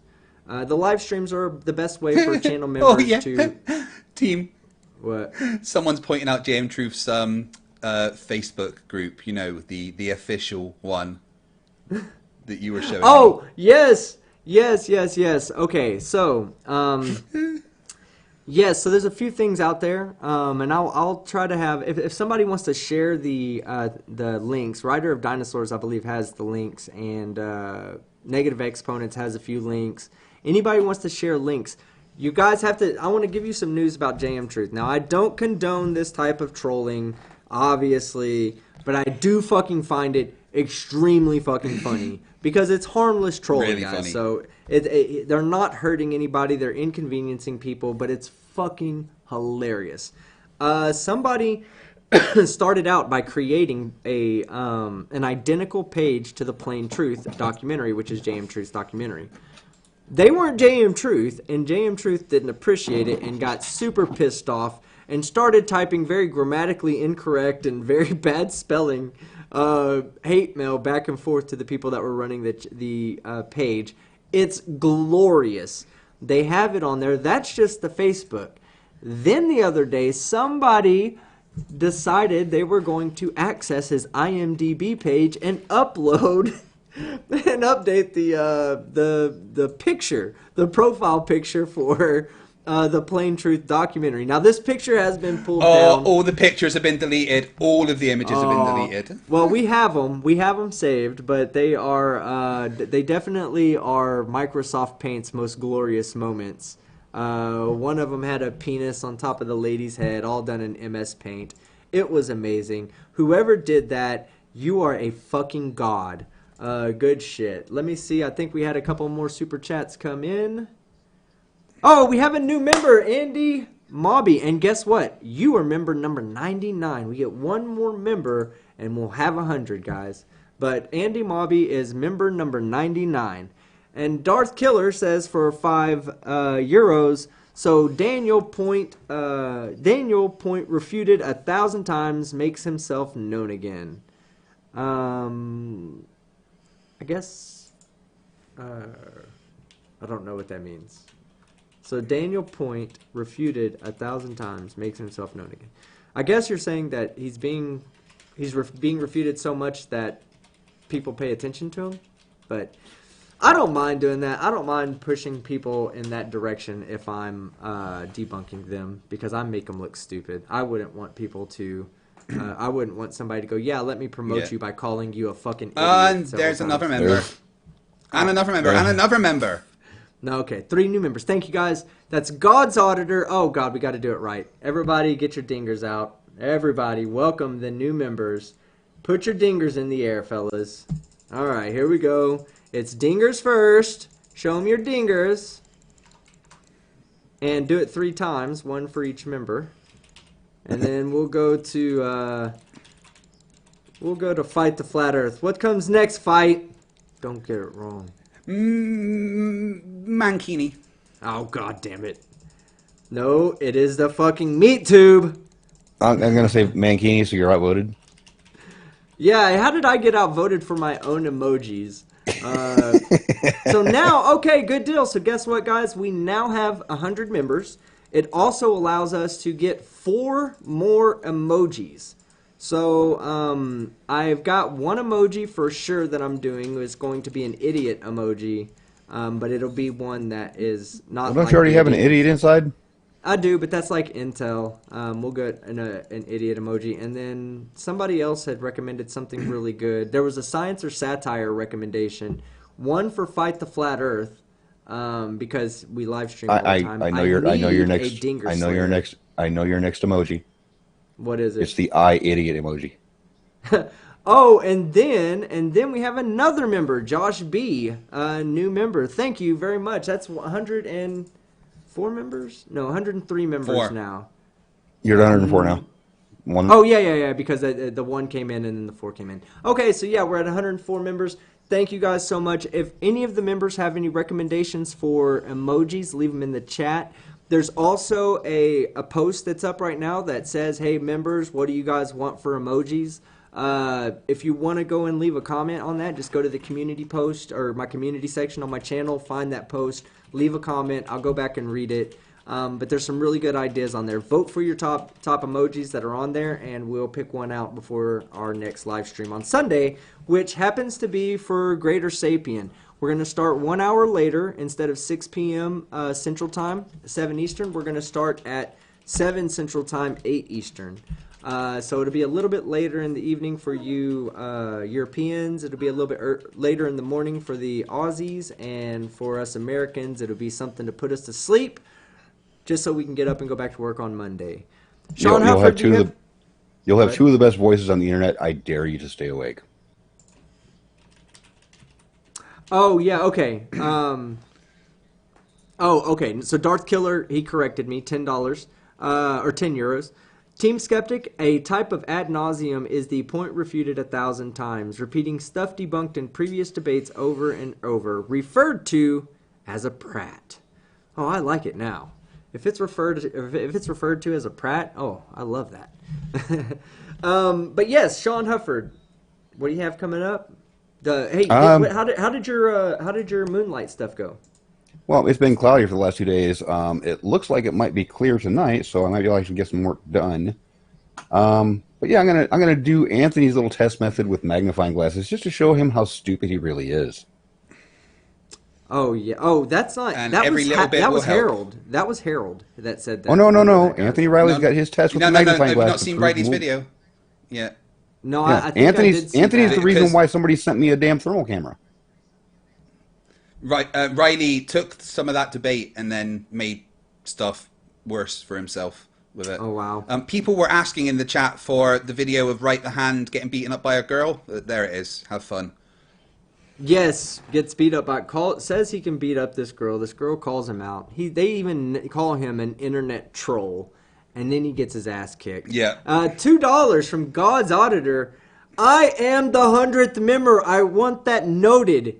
Yes, sir, God's Auditor. Thank you so much. Tell that man that you audit. I said I appreciate him making you however many times around the sun ago. And just for that one, just so you could exist for this moment to become my 100th member. Thank you. Thank him. Sean, I'm sorry, did you have anything else you wanted to add?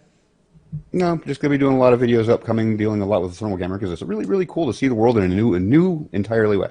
About fucking time, bro. About fucking time. We need more Sean Hufford videos. You should see my footprints video that I already have recorded, just walking around the living room. And Nice. then Fight the Flat Earth. Let me kick it over to you. What do you have coming up, bud?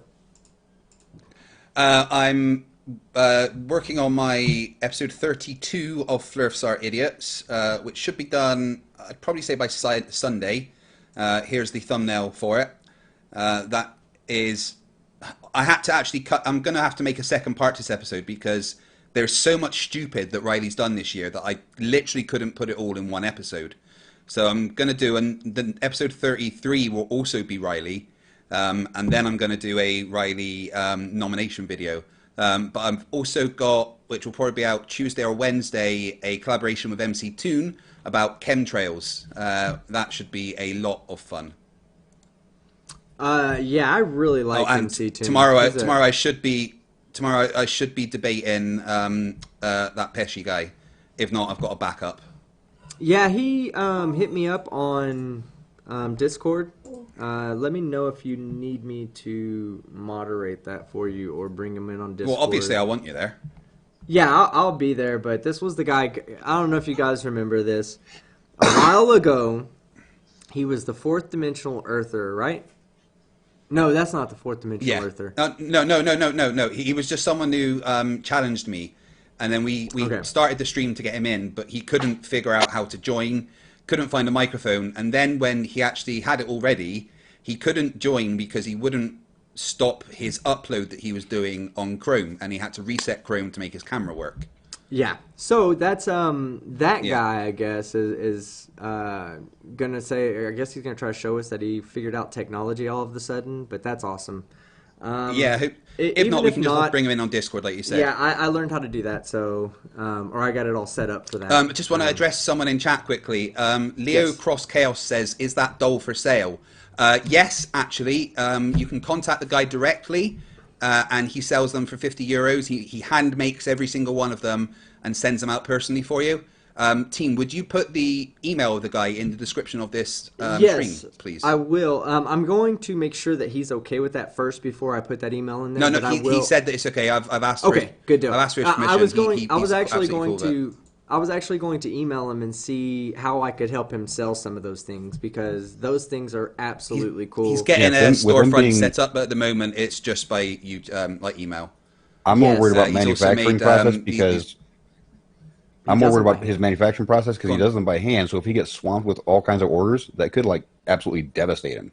So Hey, Yeah, the well, fucking obviously people will be willing to the wait for it. Egyptians built the pyramids, guys. This man might be able Yeah. to handcraft a Pratt toilet in a day or 2 days. And here's some more. You may have seen the Nathan Oakley one on Simon Dan's Yeah. shelf. Yeah, he does really fucking good work. Yeah, I'm gonna see either if I can't contact me get or him. team, and we'll get you the email. And team will put the email in the description of this stream.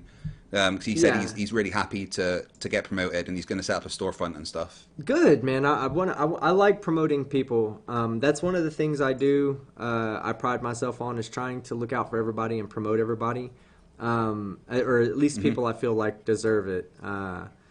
And the work he does for those things, wow, I would easily promote him anytime. But yeah, I think that's where we're Yeah. going to end the show tonight, guys. You guys are okay with, y'all have anything else, right? nope. Yeah, All I right.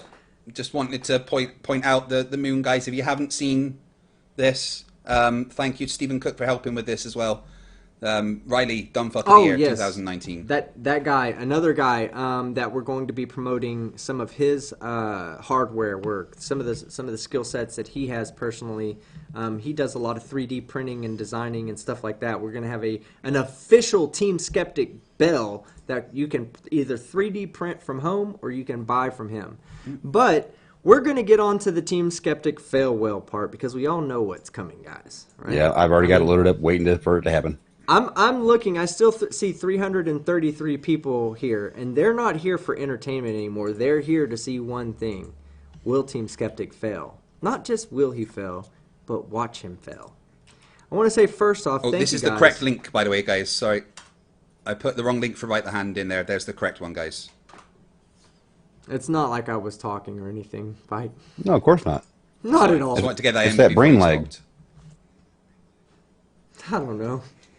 Why do I bring him on, guys? Oh, I bring him on because I love him, and he's a great dude, and he's a great content creator, and we wouldn't have had Martymer if it wasn't for him, so be sure to say thank you to Fight the Flat Earth the next time you get a chance to. I had a great show today, guys. I really enjoy hanging out with everybody that was here on the panel. I love hanging out with the members of the chat. It was a little bit different of a time for us. We normally go a little bit later in the evening, so we're all a little bit more laxed and worn down a little bit from the day. But today we started early, and it turned out just great. We have Greater Sapien on Sunday. If you're a channel member or patron, go ahead and head back over to the channel membership or patron part. I would say tomorrow I'll have the post up for questions for Greater Sapien. Other than that, I think that's what we're going to call it a show. Love you guys. I'm Team Skeptic. And I'm out. I'm not going to fail.